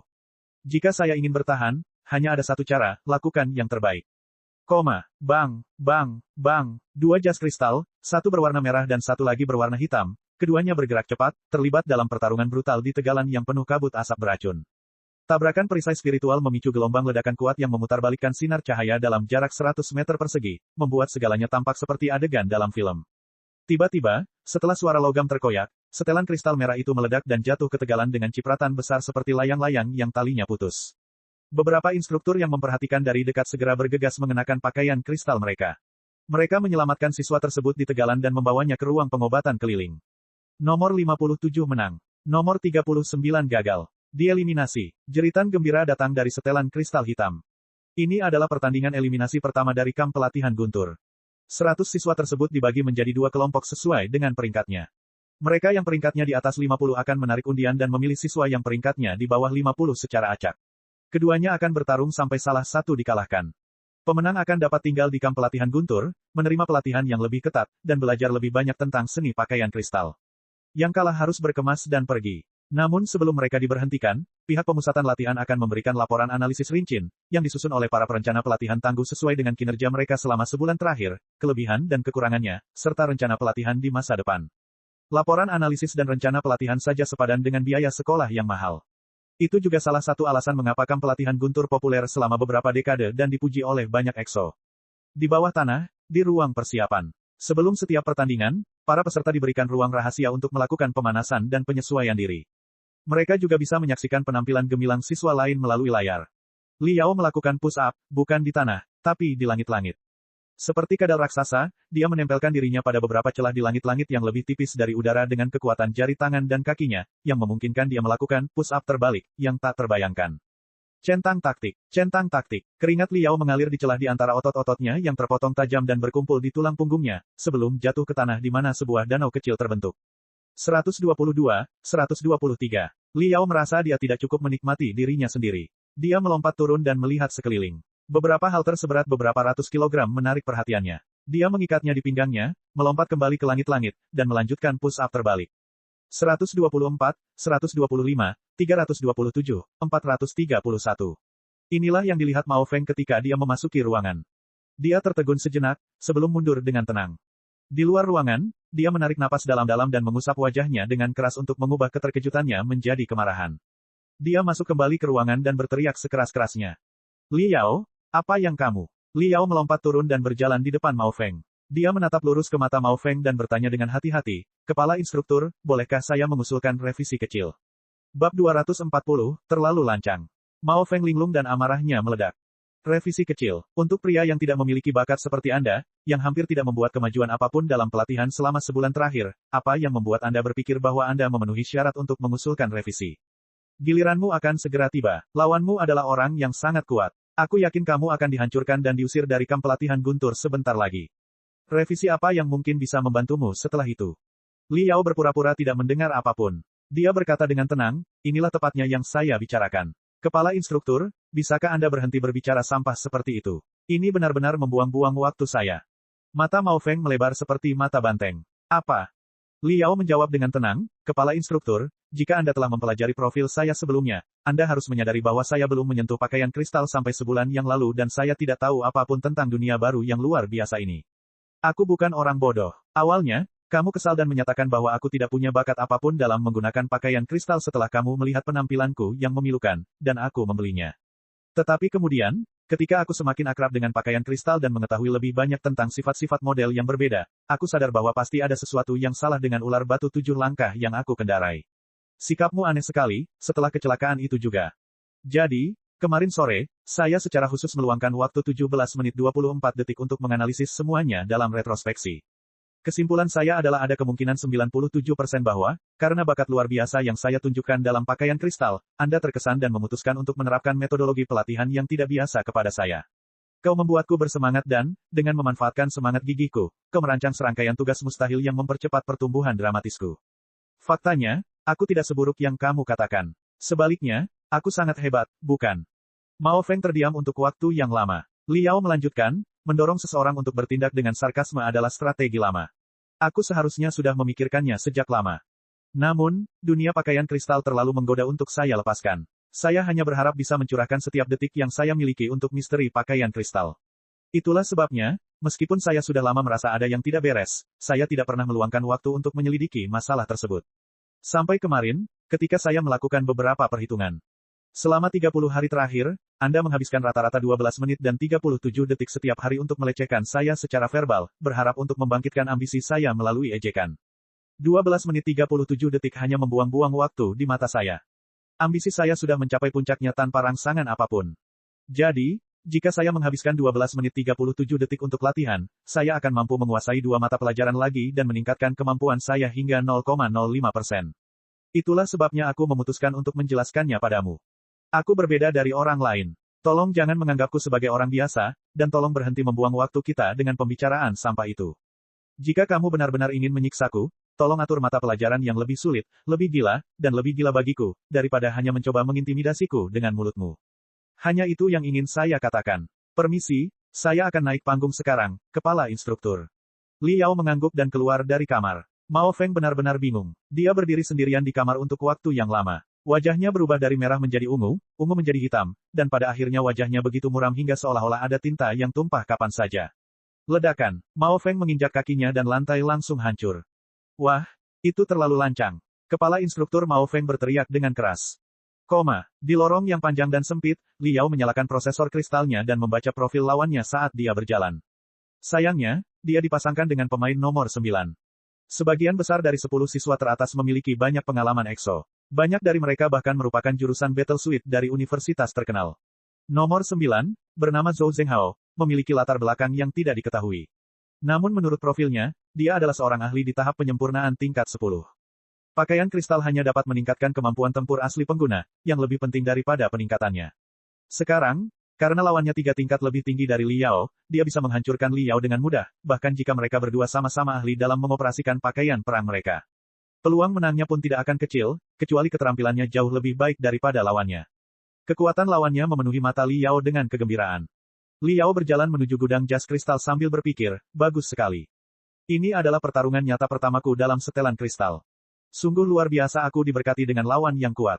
Karena separuh siswa terakhir dari 100 siswa tersebut kurang berpengalaman dibandingkan separuh siswa sebelumnya, untuk memastikan keadilan dalam pertandingan eliminasi, mereka diizinkan menunggu sampai lawan mereka memilih setelan kristal sebelum mereka dapat memilih sendiri. Pengaturan seperti ini diyakini dapat mengurangi kesenjangan antara kedua pesaing tersebut.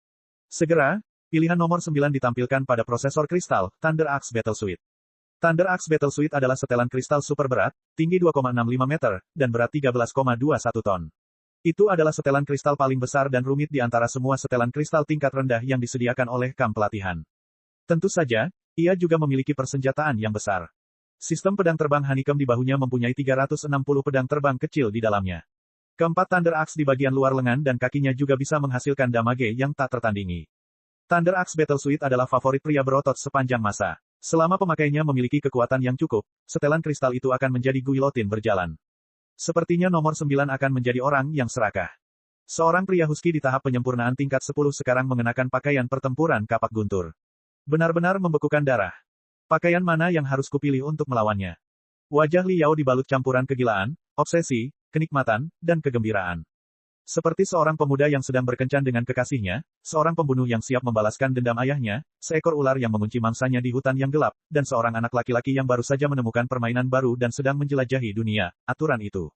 Segera, matanya mulai bersinar. Pemuda itu sedang di tempat tidur bersama pacarnya, si pembunuh melompat turun dari balok rumah, si ular menyerang mangsanya dengan taring beracunnya yang mencolok, dan si bocah menemukan trik permainannya dan melanjutkan ke level berikutnya, nyengir puas. Li Yao memilih setelan kristal tanpa ragu-ragu. Api knalpot dari setelan itu menerangi langit, dan dia terbang menuju arena. Banyak siswa yang memperhatikan pertandingan penyisihan ini, terutama para pemenang dari pertandingan sebelumnya, yang tidak mau menyia-nyiakan kesempatan langka tersebut dan berkumpul untuk menyaksikan tayangan langsung dari layar. Mereka semua ada di sini untuk 9. Meskipun 99 siswa kecuali Li Yao telah belajar di bawah bimbingan instruktur yang berbeda, kadang-kadang akan ada sesi pelatihan kelompok di mana mereka akan dipanggil bersama. Oleh karena itu, mereka semua mengetahui satu atau dua hal tentang kemajuan yang lain. Nomor 9, atau mantan Zhou Zhenghao, adalah salah satu pria paling tangguh di antara semua siswa. Dia tidak hanya diberkahi dengan bakat luar biasa, dia juga tergila-gila pada pelatihan. Orang sering memperhatikan bahwa dia melakukan latihan pada tengah malam. Suatu kali, ketika dia mengalami kecelakaan saat latihan dan 4 tulang rusuknya patah, dia tidak beristirahat dan melanjutkan latihan setelah beberapa perawatan sederhana dari ruang med. Alih-alih mengurangi jumlah pelatihan, dia menambahkan 20% lagi, mengklaim bahwa dia perlu mengganti waktu yang hilang di ruang med. Oleh karena itu, nomor 9 mendapat julukan, manusia baja.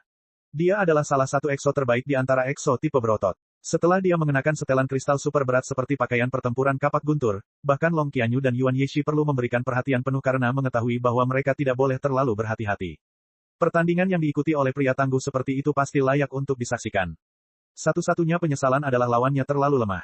Banyak orang mengingat dengan jelas apa yang terjadi pada debut Li Yao, dan dia menghilang begitu saja sejak saat itu. Diberitahu bahwa bakatnya sangat terbatas sehingga ia harus menerima pelatihan dasar yang dirancang khusus. Pemula seperti itu mungkin akan terpesona oleh manusia baja dengan satu pukulan. Mereka tidak akan memiliki kesempatan untuk melihat potensi penuh dari manusia baja itu sama sekali. Namun beberapa orang tidak setuju. Kemampuan Li Yao benar-benar buruk, namun kecepatannya, di sisi lain, cukup mengesankan.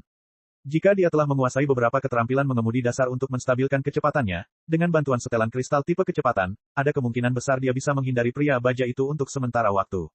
Lagi pula, sebagai pakaian kristal super berat, pakaian tempur kapak guntur berada pada posisi yang kurang menguntungkan dibandingkan pakaian kristal tipe kecepatan. Jika Li Yao hanya berputar-putar, dia mungkin bisa bertahan selama beberapa menit.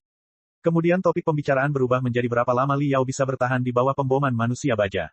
Setelah beberapa menit, pertandingan nomor 9 versus nomor 100, atau manusia baja versus pemula resmi dimulai.